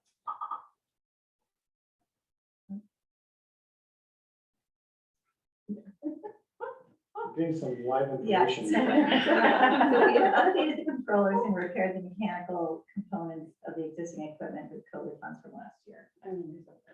That's right. The existing RTUs have been fixed, so they're in top working condition. Yeah, And we upgraded the controls for them as well. yeah. And how many years does he think he's going to get out of this? Ask the owl. I know, yeah. Speak to the owl. I shall answer. I'll probably get an answer soon. And I believe, so one of the reasons why the ductwork is so important is because it's in such crummy shape that it's inefficient, and we're losing a lot of efficiency that way. I will continue. So the next grid shows the sources and uses for the ESSER 2 funds. And as you see, the HVAC design was approved and completed. And we're looking to propose the outdoor classroom that Tom had mentioned that he and Roger have been discussing. So he's correct. We do have one quote for about 18,000, and there's a link actually in the document. If you press here, you can take a look and see what it looks like. Roger has also received, since this memo came out, has received another quote for about 16,000, so a few $1,000s less. So he's definitely seeking to be as cost effective as possible. We are able to utilize those funds through September 30th of 2022. But you can see from an efficiency standpoint, we're able to use almost all of those funds for these 2 projects. So we felt good about being able to maximize those and get both of these projects incorporated into those into that funding. So the only thing I've got with regards to the outdoor classroom piece, when I looked at that link, there's no subfloor. I'm assuming we're going to be using dirt, which turns to mud, which turns into an unusable or unusable space. So I don't want to spend, 20 grand on something that looks great on day one, but then, 3 weeks in, you can't use it because you just can't. And it's just not an effective use of Yeah. those funds. Is that part of what's being discussed with the fire department when they come to see like what kind of floor options there are? I would expect, I mean, that is the next step for this project is to confer with our. Yeah, I mean, it's soup to nuts, really. Tomorrow, we're gonna try to get an idea of what other, I mean, that cost is really just for the structure. It doesn't include things like furniture or anything else that would be part of this, or flooring or anything like that. So that's definitely something. We're gonna need a cement pad. I Depending on- mean, that's really yeah, probably, depending on- you can't put wood chips down, we're not gonna use grass. I mean, the library did a great job over the summer, but there's no grass underneath that tent. It's now just all dirt. The rain just made it into a complete. So it's just some of the things that we're gonna have to think about before we deploy $20,000 towards a structure we're not gonna be able to use. Yeah. We don't want to put it in the courtyard because our kindergarten teachers will be distracted by kids learning in the courtyard. Correct. All right, ESSER 3 projects, we have a number of activities that we've identified, including phase 1 of the HVAC project, as well as a number of items that we're using to address learning loss.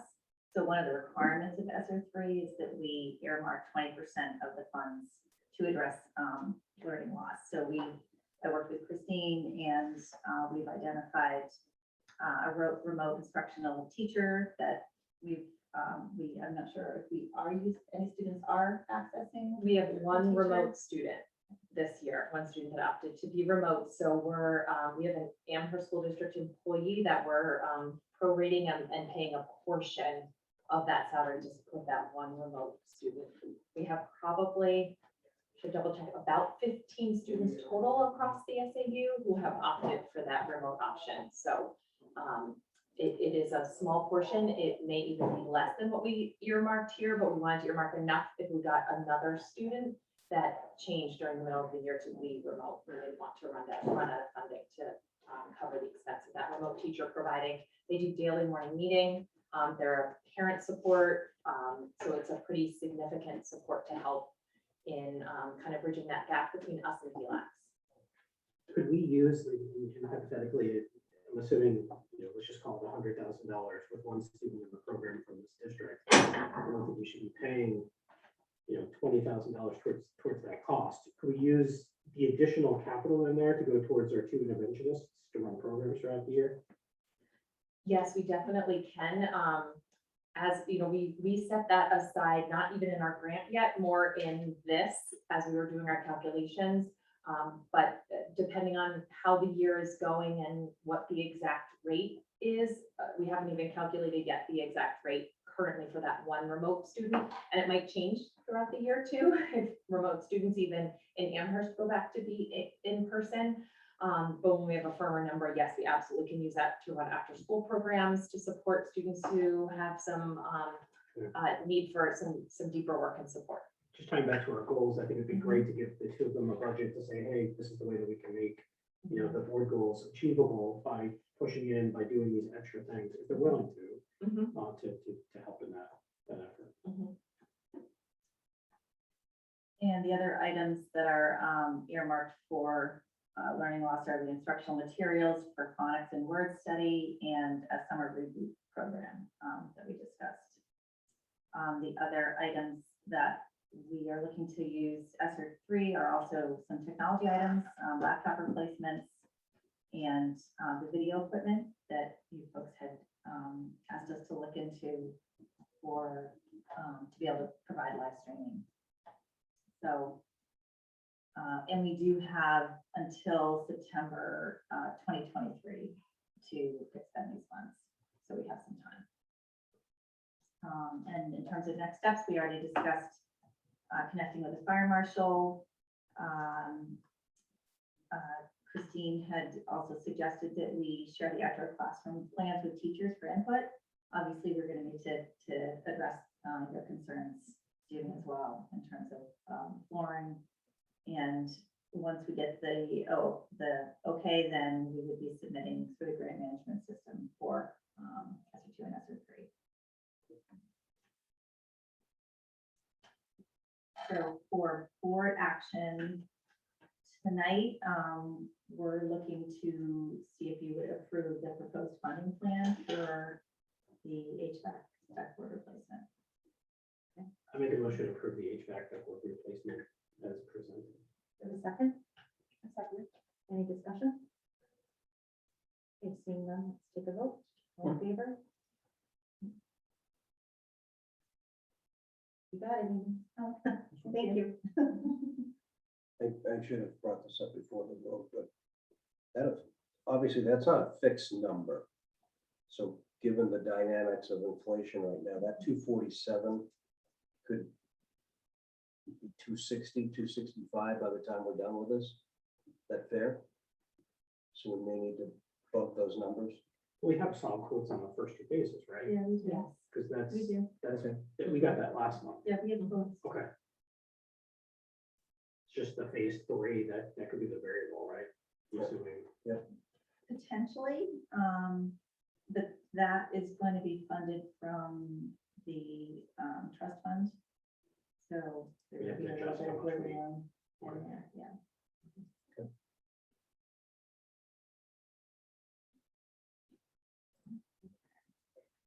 Looks like we are up to our social emotional update. Anna and Tom. Yeah, Do you want to go first, or do you want me to go? thank you. I'll tee it up here, Anna. So, yeah, so thank you. Anna and I have,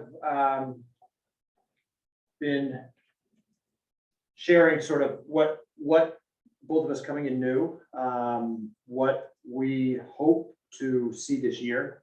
Sort of connecting to things that have happened in the past and as I mentioned, it's never been more important than right now, paying attention to the social emotional needs of our kids. And for a student to be a strong learner, they have to have that social emotional mental health piece.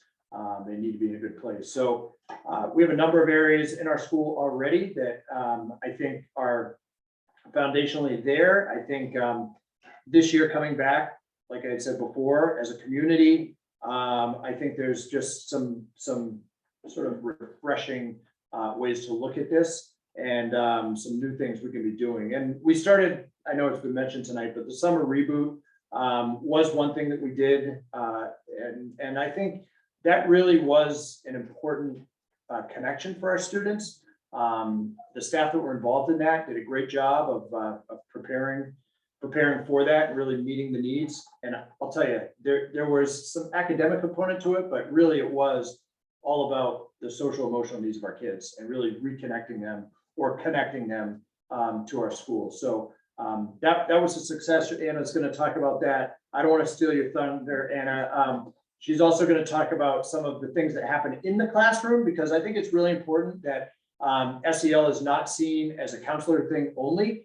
It really needs to be all in as a staff, that we recognize that every day starts with a morning meeting. And so we're going to mention a little bit about that tonight. But I think really important is that it is a priority for all of us as a school. So Anna has done a great job here in the first several days of getting to know students and staff, getting into classrooms right off the bat. So thank you, Anna, for being here tonight. And So I'm highlight Anna, thank you. So I'm Anna Gerard, for those of you who don't know me. So just a little bit about my background. I'm a licensed clinician, so I do individual stuff with kids outside of here. And in the past, I worked with families that were involved in like the legal system or DCYF. All kids, all families. So that's kind of like my thing. So I'm hoping to bring some of that knowledge into the school. The last year's been tough on kids. They've really learn this new system, do this, don't see your friends. And so my goal is to make it like come back to normal. What is school supposed to be? How can you be here? How can you learn? How can you connect with your peers and your teachers? And what does that look like, especially for the kids that weren't here at all last year? So in this school, we do a second step curriculum. I'm not sure if everyone's aware of what that is, but it's kind of like a social emotional thing. So I go to every class and teach a lesson once a week. So it really just focuses on the social emotional needs of the kids. So it helps make the school, the learning environment is very supportive of those needs. So essentially, it's going to teach the students like identify a problem, think of a solution, explore the consequences to those solutions, create a plan, identify how you feel about the plan. So it kind of can be universal for here and home. So the student is first introduced to the skill. So for instance, this week I had 4th graders. So we talked about empathy. What is empathy? What do you think empathy is? What do you think respect is? How can you be empathetic in this classroom? And then they worked with partners to identify here's a situation, a kiddo falls at recess. How can you be empathetic to that? What could you do for that person? And they did really great and they were really into it. So it was kind of cool to watch. So this year, what we're doing differently than I think counselors have done in the past is I've asked that all the home links be uploaded to the school counselor website. So for the entire curriculum, a parent, community member can log in and see what the theme was for that week for that class. So in addition to that, we're going to do groups. I haven't started them yet. Right now, I am meeting with IEP kids, figuring out counseling. We've had lots of just kind of in the moment stuff, kindergartners that need a little extra support because they're not used to being here and that kind of stuff. So there are going to be groups. The school psychologist and I are actually talking about doing kind of like a leadership group with our bulletin board. So we're going to get some of the older kids to work with the younger kids on the zones of regulation and creating that into a bulletin board. So it's just one that we're doing now, but I anticipate we'll have like social skills groups, managing emotions, how to get along with others. So I have to kind of see like the culture of the school and what the needs are to determine what groups will be held when. But my goal is kind of always have like the group, the individual stuff, and then they'll get the lessons. So the teachers also have follow-up stuff to the second step. So I give them a sheet of paper. Here's how you implement this in your classrooms. They're kind of getting it everywhere, which is really cool. So that's my goal. Summer Reboot was awesome. So I ended up with the younger kids, which remind me, was it mostly first graders? I feel like it was mostly first, right? Yeah, mostly first graders. Actually, some going into second. Yeah. I think there 2 were or 3 maybe 1 or seconds. 2, right? Yeah. But it was mostly the kindergartners that were coming up that had never been here. So we did a scavenger hunt. The kids got to learn where everything was in the school. They thought it was super cool to figure out the little shapes and the message at the end. So it was neat. Kids didn't want to go home. I was there for pickup. Yeah. I'm like, no, can I stay? And the parents said, no, you'll come back next week. Yeah. And kids literally didn't want to get in cars. So parents had to like get out and bring the kids into car. That's how excited kids, and it was just such a nice way to welcome kids back and get them excited about school starting that next week, because we did it the week before, right before our PD, a few days before our PD day. So. And it was helpful for them to know, like, where's the nurse's office? Where's my teacher? Where's my principal? So I think they felt more comfortable. And then when they did start, it wasn't as hard. Any questions about any of that stuff? And the second step is a curriculum we've had for a number of years. It is a strong research base and it's shown to help improve academic achievement as well, just because when you're, as Tom said, when you're meeting the social and emotional needs of students and helping them to learn those strategies, to be, a strong member of our school community, it helps them academically as well. And we do use that at Clark Wilkins too. So, and it's nice that the teachers are able to be a part of it. It's not as special, so teachers are in the room. And while Anna's able to lead those, the teachers hear everything and they're part of that lesson. They're really able to extend, because that important part is that reinforcement on a routine basis for students. The other thing in the, if I may, the other thing in the memo here is the responsive classroom piece. And the staff has been doing this for a number of years here. I wanted to include, because responsive classroom is something you hear quite a bit. If you follow SEL in schools, a lot of schools say they do it. But really, when I've been walking around, when I've been seeing what's happening in our morning meetings, truly it is happening here. And impressively, it's happening K-6. So, K-6 is a pretty wide span, the needs of students, pretty wide span there. So I just put in the memo, just so you could see some of the various things that happen there in that morning meeting time. And what's been exciting as I've walked around is by the time students get into that first block, they really are ready to learn and engage. And so I think those times, as we work those into the fabric of our schedule, it's really important in terms of the student engagement in the instructional times, and how that connects. And it really does connect nicely in the schedule. About how long does that take everyone? It's about 10-15 minutes. Yeah. Can I ask a question? For the second step, I know you're saying you're giving handouts to teachers and they're able to observe the lessons. Do you have any sense of how well it is being reinforced in the classroom, or any follow-up to kind of debrief with the teachers? So this is the first week that I've done the actual lessons. So the last 2 weeks I observed, and then I just kind of did fun get to know you stuff with the kiddos.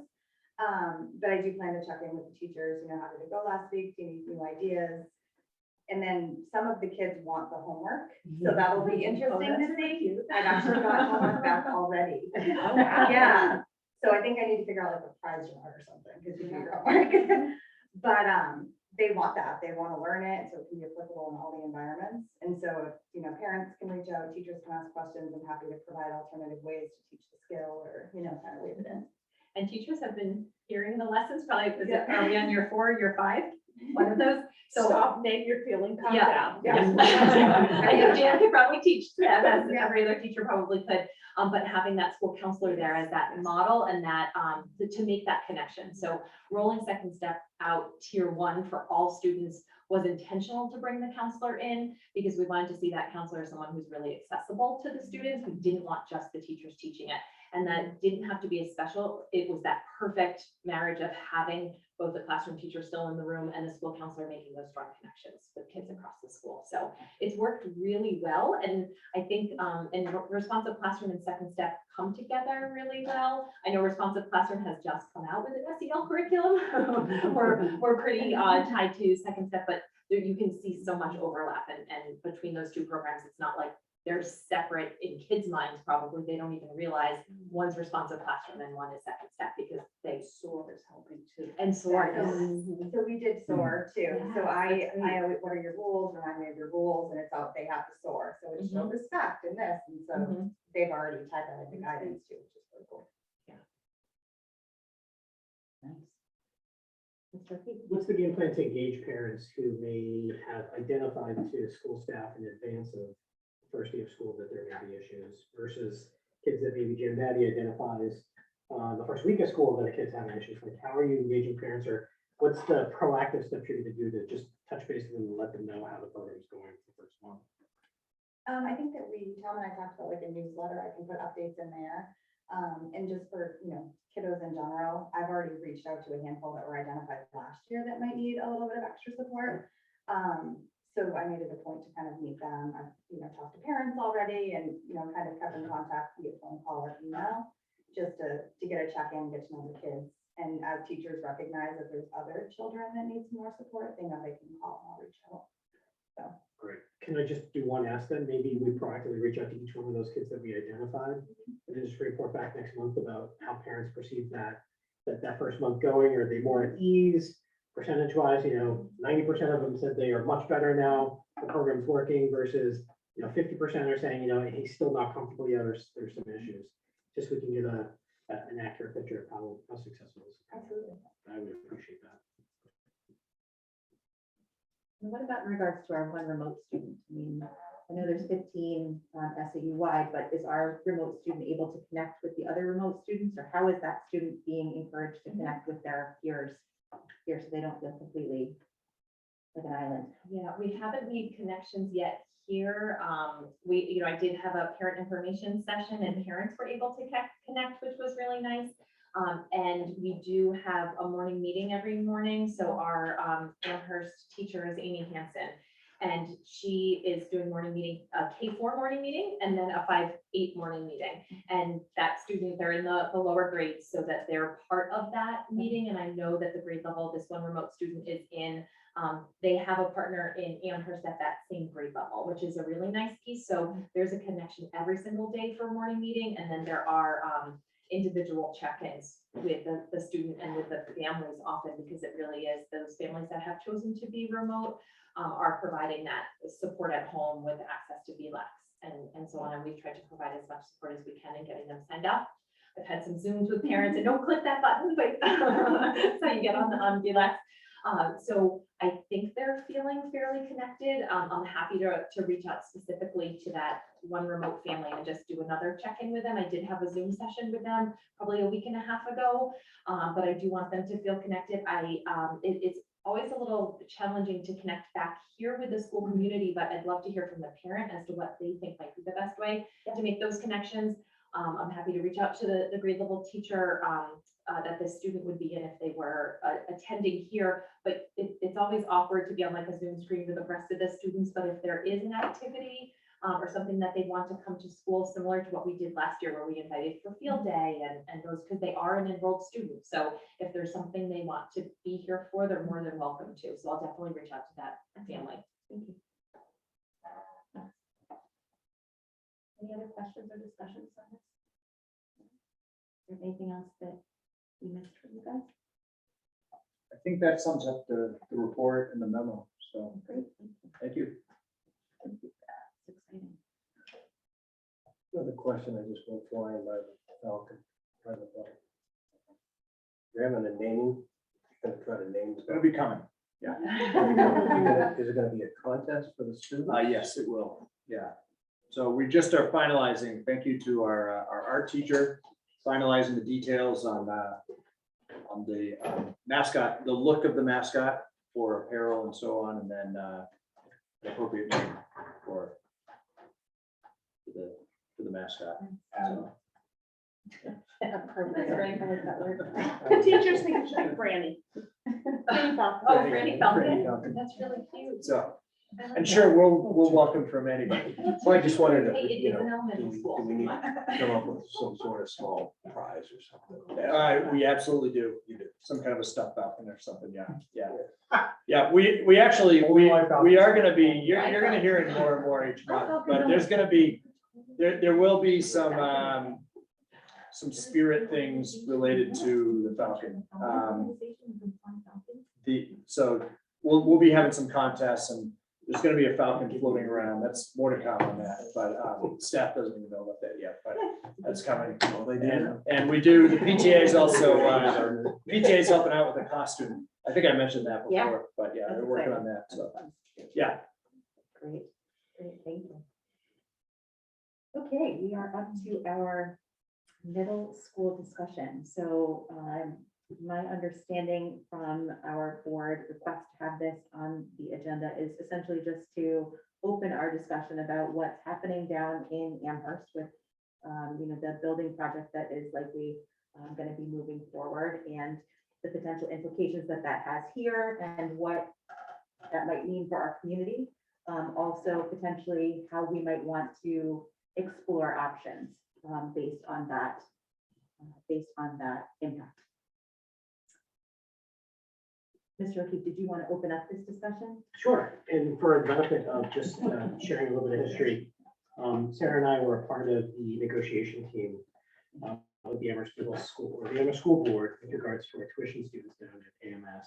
We understand that Ms. Spacey has led, previous to her role as business administrator, an outstanding group of Amherst citizens leading a committee called Hvac, exploring the options and really the need and necessity of renovating or replacing both the Clark Wilkins buildings as well as the Amherst Middle School, doing a serious renovation. And as a part of our contract negotiations, Sarah and I both felt it was very important for this community to get a better understanding of what role Mont Vernon is going to play in the financing of those renovations, specifically to the middle school. And so we successfully negotiated a 5-year extension to our previous contract. And the reason why that 5-year extension to the contract and not 10 years, which was the previous agreement, it allows Mont Vernon to now study where our future is with regards to our participation in the middle school. And there's an enormous amount of benefits for continuing the same tuition agreement, but there's also some downsides, i.e. a bill for us to subsidize some of those renovations. And so tonight is an opportunity for us to share not only with the public who's watching online, but to really bring this conversation to the forefront to say, where do we want to go as a community? Do we want to continue with our tuition agreement, or do we want to explore alternative options? And so from my personal perspective, there are really 3 options on the table. Number one is continuing the existing tuition agreement and absorbing the costs affiliated with our portion, which will probably be around 20% of the costs for that building, probably a little bit less, but a little bit more based on the fact that our 5th grade, or their 5th grade students would go back. And so Mont Vernon would be just basically paying our allotment for our 7th and 8th graders. The downsides to that are, number one, it's a building we don't own, it's not in our community, and the costs are quite high, well north of the $1 million price point. Yes, that could be stretched out over an extended period of time to pay for it, but it's a serious bill to this community because what are we trying to do? We're trying to fix our town hall. We're trying to replace our library. We still have the McCullen building that we need to renovate. And it's a big ask for this town. And so to study it and really figure out what direction the community wants us to go in as a board, I think is really at the core of what this discussion could lead tonight. And so my personal recommendation is that we ask for community members to serve on a committee over the course of the next year to look into the three options of stay the course, bring our 7th and 8th graders back in-house, or look at some other alternative which is yet to be defined. Tuition to another district where it may cost a lot of consequences for that one, clearly doesn't make a lot of sense. But really truly understanding that and then bringing that back to this board so the community can then give us direction about what direction we want to go in. In this committee that I think should be founded, we should actually send one of those guys down to the Hvac, which we were asked to assign somebody to, have this committee have a designee or a representative down to the Hvac. So we get a better, clearer lens on their current activities. So my personal standpoint, I think we should formulate a committee of community members of 7 people, of which I have one name already, that are willing to look into this issue over the course of the next 6 to 12 months. And then report back. Why 7 people, just out of curiosity? Because it's a fair number. It's gonna be a lot of lifting. And I think, when we take a look at the burden that, I would call it a burden, but a significant amount of workload for these folks to work on. I think you need a number that's large, not 12 or 50 or 100, but 7, and it's an odd number. So if there's some disagreement, that we have a consensus in terms of the majority.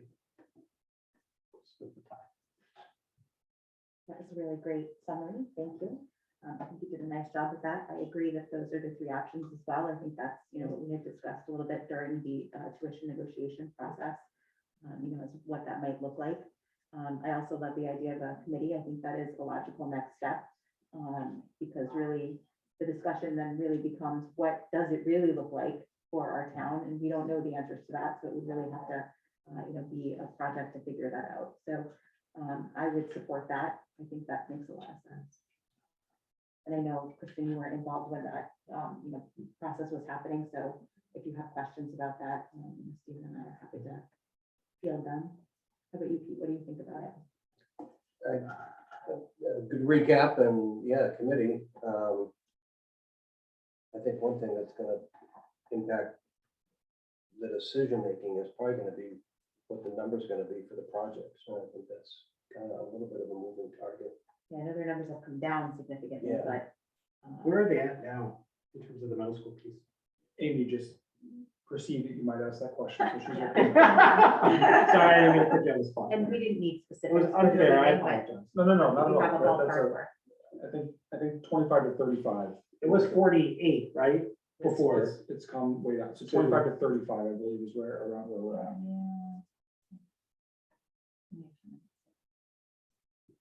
In our allotment, it's a confusing calculation spread out over 20 years, a bonding piece with the amount of students that we have on October 1st, based on the student population, it's then attributed back to the return for the long run in town.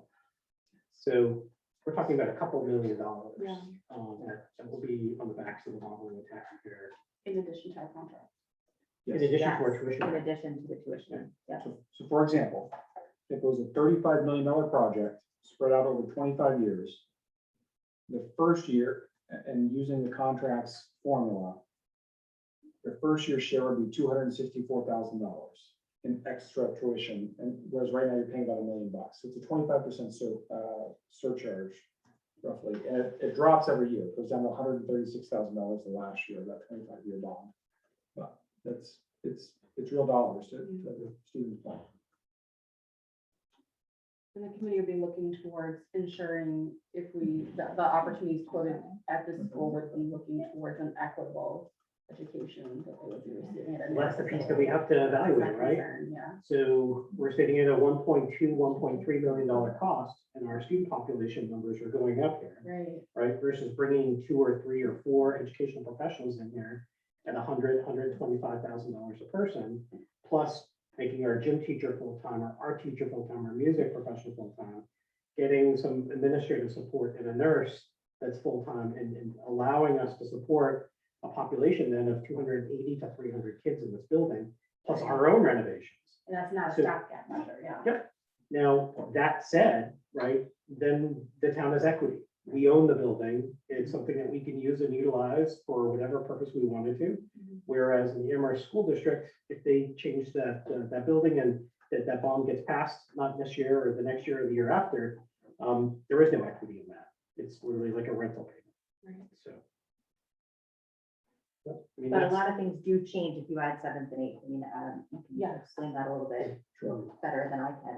And you asked me, Adam did ask, do I need to prepare anything for this discussion? And my answer was, no, not really. So I apologize for putting you on the spot, but Well, I did, Stuff that we talked about. I didn't fully trust you in this one, so I happened to prepare some materials for Jan to this.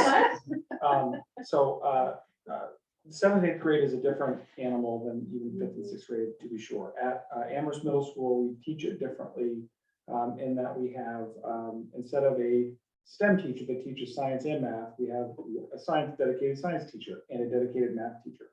So there's independent for those 4 areas. Adding seventh and eighth grade here would likely require the addition of 4 teachers, but it wouldn't be like we do it at our other grade levels where we have 2 STEM teachers and 2 humanities teachers. Couldn't think of the word oddly enough. We would likely have a math, science, English, and social studies teacher that would teach both the 7th and 8th grades. And we consider how that might work across 6th grade as well, because generally that's how we would teach 6th grade as well. But looking down through what we would need, it's probably 4 core teachers.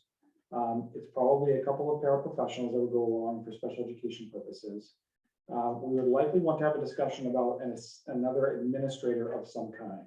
Now that we're spanning 9 grade levels in the same building, and given we're going to be adding athletics in some form or fashion, it's likely that we would not only with state standards, but also just with organization of the building, support the need of an additional administrator of some kind. We would likely need 1 additional special education teacher for case management purposes.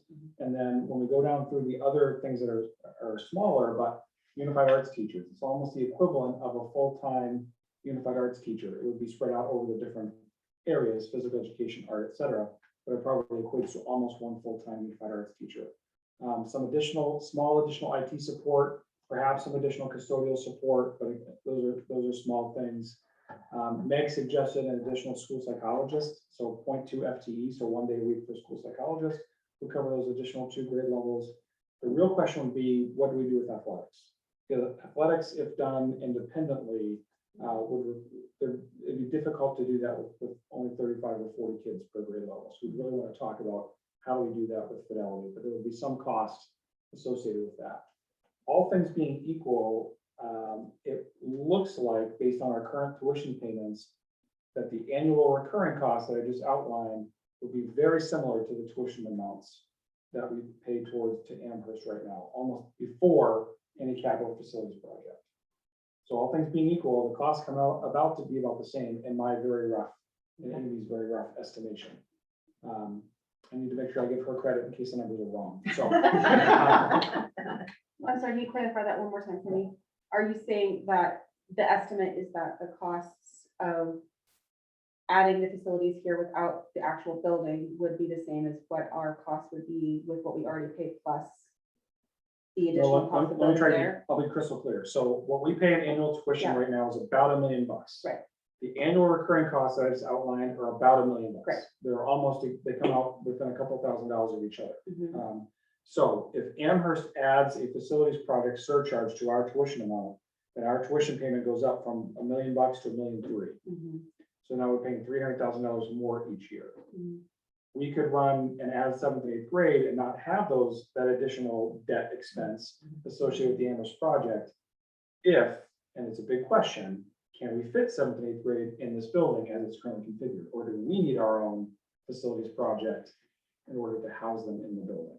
And not to mention, what costs have I forgotten about? I mean, I'm sure there's other incremental things and a very rough estimate. And so the question, and from my perspective, really comes down to what is the long-term debt effect of making an addition to this building compared to the Amherst Right. Middle School? And to Stephen's point, would you rather amortize that for money for building you own, or one that you're effectively renting and get no return on? Mhm.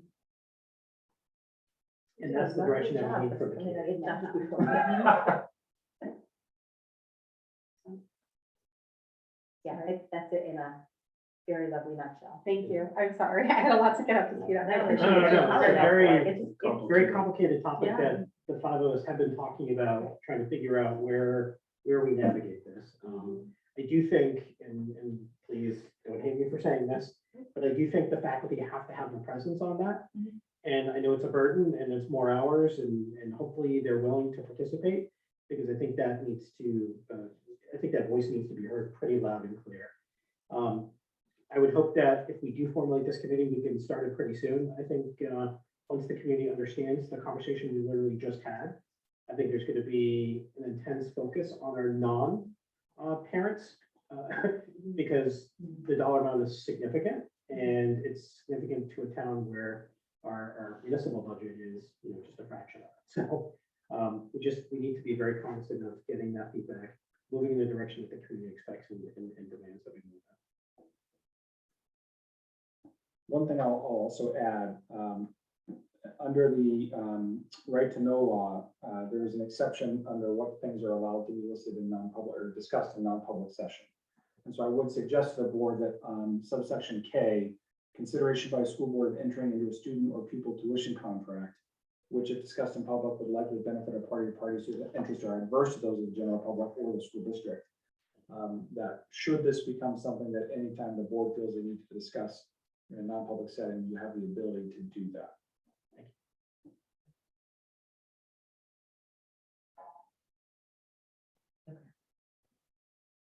Tonight, I feel very comfortable having this conversation in public because I think the community has not been up to speed in terms of this particular issue. Well, we've talked about it in generalities and, have tried to make people aware that that building project will have an impact here. The question is, how much of an impact will it have? And are there other alternatives? I think that's the big thing that we need to do, to make sure that we're being responsible 100%. board members. What's the timeline of the building project? I know you said we have a 5-year contract, so it's starting after the 5 years or? So the building project will be on the ballot in the Amherst this coming March. Okay. If it's successful, it'll be built within about 2 years. And so you would be subject to at least probably the first year, if not the first 2 years of the bond repayment of that project. Okay. You're already committed to that. And then we have a phase out of our current students based on our agreement, allowing our 7th and 8th grade students to phase out at the Amherst Middle School. So year number 1 for us would start with a 7th grade program versus sending our 6th graders down there for 7th grade. And year number 2 would be our 8th grade program, allowing then a full sort of class to graduate at the Amherst Middle School. So it's not that we're going to be void of all those payments. It will be a gradual reduction to 0 if we did decide to pursue our own strategy. So next steps with this, are we in agreement that we should form a committee? Absolutely. Okay, and 7 people on that committee, all community members, I think. I would like to see 1 faculty member on there. I agree. A And board member representative or? I really don't want us being one of the voting members because I really feel that this needs to come from the community themselves. Not that we're not community members, because we're gonna have the ultimate say. I would really like these guys to come to us and say, this is where we, as your community, feel this is the direction we want this district to go. Because we know we won't have a representative there, but as a voting member, I don't think we should be one of those. Thoughts on that? I'm fine with that. I think that's fair, especially given like the massive financial implications of this. I think it feels more empowering to the community for sure. I am curious what kind of response we're gonna get to them. So I've had one person, 6 lots. Craig Wiley, at our last meeting, who I volunteered for the budget committee, Yeah. said that he was extremely interested in serving on the middle school committee. And then I think once some people understand what we're talking about here, the library is a rather significant ask of the community. The town hall is a significant ask of the community, as well as the other things in the master plan. So we're talking about probably close to $7 million of bond issues for this town over the course of the next 5 to 6 years. So I'm gonna put it out there, like, I've never formed a community committee, so I don't know what the next steps are.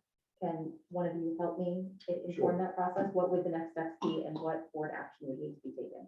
Two things. You need to identify the charter of the committee, its purpose, Yeah. what specific thing are you asking it to do? Okay. And then you need to determine how membership is comprised. And both of those are completely up to the board. So you could say that there'd be a motion to look at to answer these three questions and report back by this date. And the committee will be comprised of these 7 types of members. And then take a motion and that's that. They would be, because it's a committee of the board, they're subject to the right to know law, just like the school board is. They would have the same ability to go into non-public, just like you do, for the same exception that you do. But they have to meet the public, have minutes, have the meetings posted, all of that. Okay. It's really the board sets the specific purpose, the duration of the assignment, and when they report back.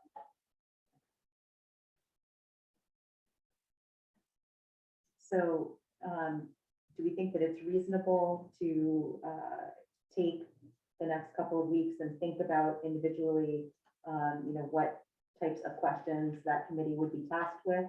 You can email them to me, then we can discuss it at the next board meeting.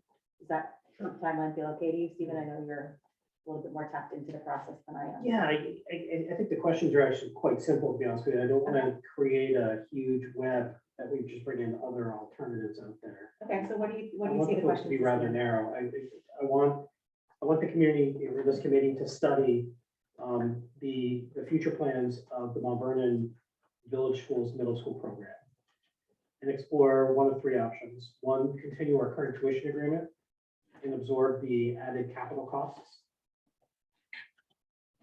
Number 2, create, start, and fund our own middle school program in-house. What would the costs associated with that contain? And then 3, study if there's any viable alternative options to 1 and 2. And then report back to us. This is not going to be a town meeting thing. This is going to be probably a May timeframe, because we're going to have to work with, Amy, figuring out what estimated costs could be of bringing those positions in-house. We don't have funding, so we can't get an architectural evaluation of this building to think about where we can even extend, if it's even at all possible, but this is the stuff that the community is going to have to sort of figure out. Without that information, how much can they really determine without knowing the feasibility of the building or extending the building? Is that really kind of limits a little bit? Yeah, but no, it doesn't, because when they come back to us in May and they say, listen, this is the thoughts of the committee, we think that there's a viable option to keep stuff in-house. We then now need to make a decision to hire an architectural firm to figure out what's going to happen here. Where can we put it? Can we close off the courtyard, build a 2-story build a skyscraper, buy the McCollum building back? Like, who knows? Annex Amherst and the Mont Vernon. Yeah.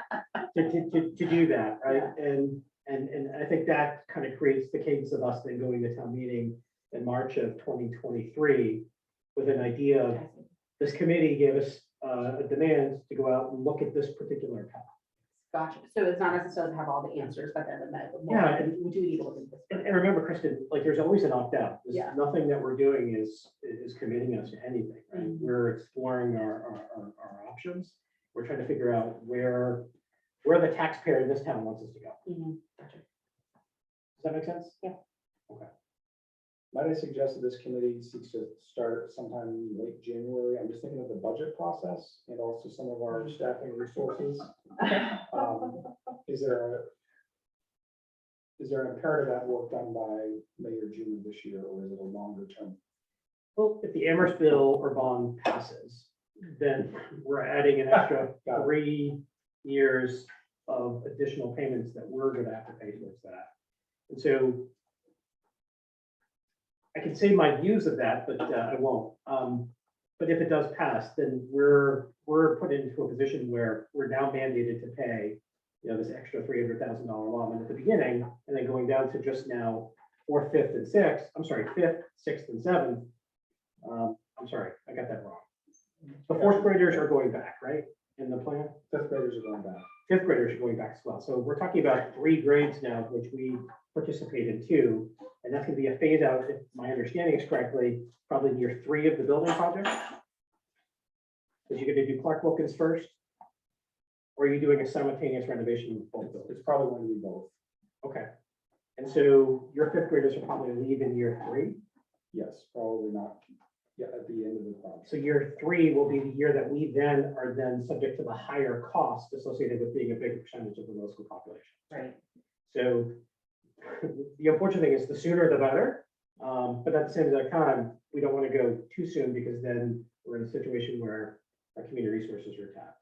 And the bond payment doesn't hit right away after the bond is passed. So if we pass in March, the first bond payment, the major bond payment won't hit the ensuing fiscal year, it'll be the one after that. Yeah. There's a lag, so you'd probably only be subjected to one big year, is my, But the big year is the one at the first, right? Isn't it the biggest bond payment? perhaps. Yeah. Amortization is a killer. Cool. All right, so do we want to start this in January, guys, or do we want to start this in October? Solicit community members and then appoint in October, in the mandate, like what do you guys think? I think the sooner that we start to gather community members and getting 7 community members to want to participate and have the time to participate, Yep. that may be a hurdle here. So, Yeah, it's gonna take some time to get all the information. I mean, it may be a January start with gathering, interest and letting people know. Well, the earliest, their first meeting would be in November anyway, because we wouldn't even appoint until October board meeting. Well, and in November, if you think about it, it would be informing them about the process, and it might be actually you or us sitting down with them to essentially inform the process. So I don't know that there would be a lot of number crunching right up front. Yeah, I think November's fine. I do. Okay. November or December is fine. I'm gonna apologize right up front. But my suggestion is that a board member is present for those meetings in some way. If you're not one of the official members, but Just to be a presence. to guide and maybe to, Keep it on track. So I feel comfortable with that. Okay. Feel comfortable with that? Yeah. Okay. I'm just thinking that at some point, whether it's March town meeting or something, we may be asked about it. Oh, yeah. So we need to have somebody who's well versed to speak to the, at town meeting and say, because we may be asked or challenged, why are you doing that, or, sure. Great point, because the town meeting for the town will be after the results from the vote. So that'll be hot off the presses. of that. Right. So I think we need to have our preliminary study kind of ready, Okay. just to say, okay, this is where we're at, this is why we're doing it. So I would say definitely start herding the cats now for the committee, and then The March town meeting might be a great time to gather community feedback. Right, if you have the options prepared. From the committee. Correct. Yep. These are the three things we've explored, the pros and cons. Yeah. That's what people will be most interested in. Yeah, so our school district moderator, I was gonna kill me for saying this, I ran into him on the street several months ago, and I think he would be great for this. I think he would be a great person, because I do his background here on the school board. Yeah. And if P. King is watching this at home, hopefully you're willing to volunteer. Yeah, I agree. or be appointed. I want to suggest he might be the right person to chair it because as moderator of the school district. Yep. That might be something that you guys could ask him to do. It's a great idea. What a fabulous idea. That will be after both of us. It is a lot of work, and I'm not gonna tell the community this is an easy committee to be on, and it's gonna be a one or done, yeah, we can talk about it, this is gonna take some serious effort. So, I make a motion to formulate a committee of community members and one faculty or staff member from the Mont Vernon School comprised of 7 individuals to research the middle school options for the Mont Vernon Village School and the future of our participation in the current tuition agreement. And report back to the board with a recommendation. Okay, guys, Well, we want our May a meeting, preliminary finding Well, I was thinking before the March town meeting, February 28th. we should have a I report. think it's too much asked to do before February. Do you want their like We can do results that. by? I'm thinking like March? May, or May meeting or. Oh, I May thought you meeting. were trying to get the results by March. No, and no, that's why I no, was no, like, no. ooh. It was soliciting feedback at our March town meeting. Gotcha. From actually community members, not presenting ideas. No, no, yeah, May Oh, 1st. I would say May. May. Yeah. It's your May 5th meeting. It's our May 5th meeting. Faculty member, is it important that they're a resident, or does it matter? It's more of an academic. No, I don't want to put you guys on the spot. What are your feelings? Like, do you think this is something, and am I allowed? Or no? Okay, I don't want to put you guys on the spot. Do you feel that this is a good opportunity for anybody, or do you guys have somebody you think that would really thrive in this, or? Okay, you know. Okay. Yeah, so it doesn't. Just ask. She's actually a resident, so that would be perfect. I would suggest that we ask the faculty to make a selection amongst themselves. Yeah. Bring it back to their step and the entire task force or whatever we're gonna call But it's a conversation we do have as a staff also, it. Perfect. the amount of money that's in the budget to pay for tuition now. It's a lot. So, With one board member liaison. yeah. Non-voting. Okay, do I have a second for that motion? I'll nominate Jess. She could be great. She's delivering babies right now. So do I have a second for that motion? I'll second. I'm asking you don't need any discussion, but any discussion on the motion? Okay, all in favor? So what are next steps for that? Like literal next steps? We need to get advertisement out, so you folks, word of mouth is gonna do better than anything we do, but, as we do with, like community council, community appointments, we'll put messages out on our Facebook page and, Mr. Lecletter's next newsletter, all of those things, and we'll suggest that, they reach out to myself or Abby to, so then at the next meeting, you guys should take a motion to appoint the people, Great. yeah, whether, maybe you get more than 7, right? Whether there's someone that you think is not qualified, you have the right to make that determination, so.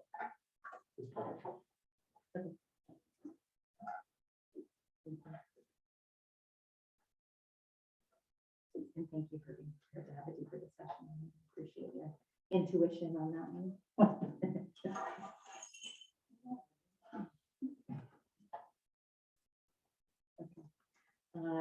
We do have a public input 2 of 2, seeing no public, I think. There's one thing in public because I've been asked, an update on the busing situation, what's going on with that?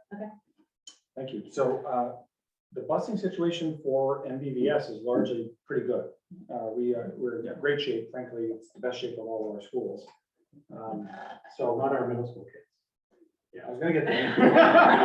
So our middle school, high school routes are still in need of some work. And so there's larger issues in Amherst, but as it relates to the NV buses that go to Amherst and to AMS and Sohegan, we're still looking at those. And so it's possible that if the routes are late for middle high school because we're not getting to the village school in time to start the routes in time, we have to make the MVVS routes even earlier, start a few months earlier.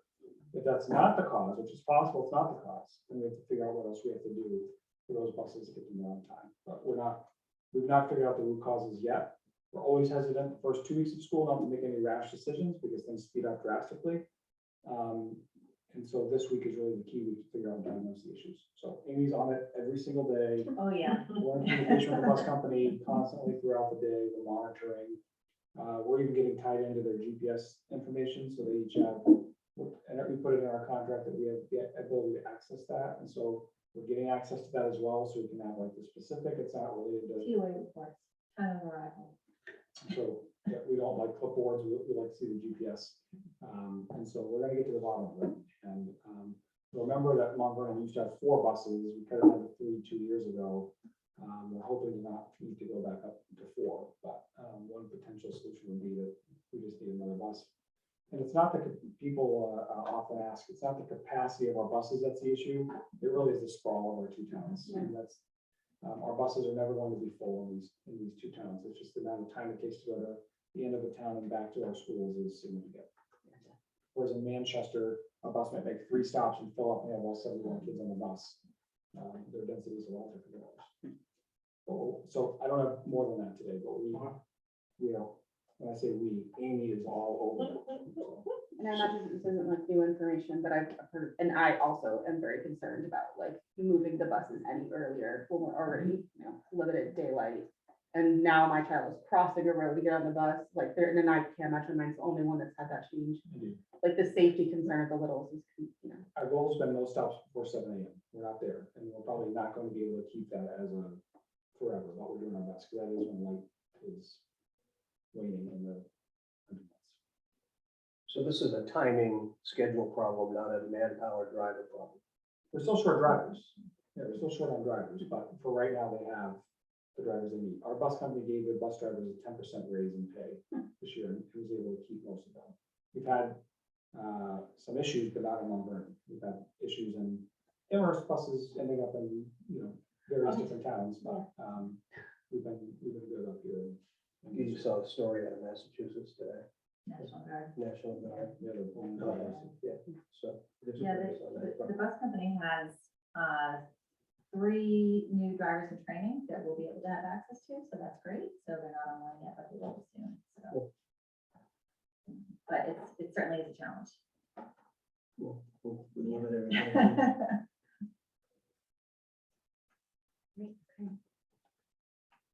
Is there any other public feedback that we know of? Do we have an unpublic session? Do we want to talk about EOP and non-public? I don't have any. There really isn't any, it really is more, we're just tweaking some of our processes. It's really nothing I need to report to the board or at this time. So, Comfortable with that? Yeah. Okay, so at 8:14, we'll go ahead and adjourn our meeting. Thank you very much.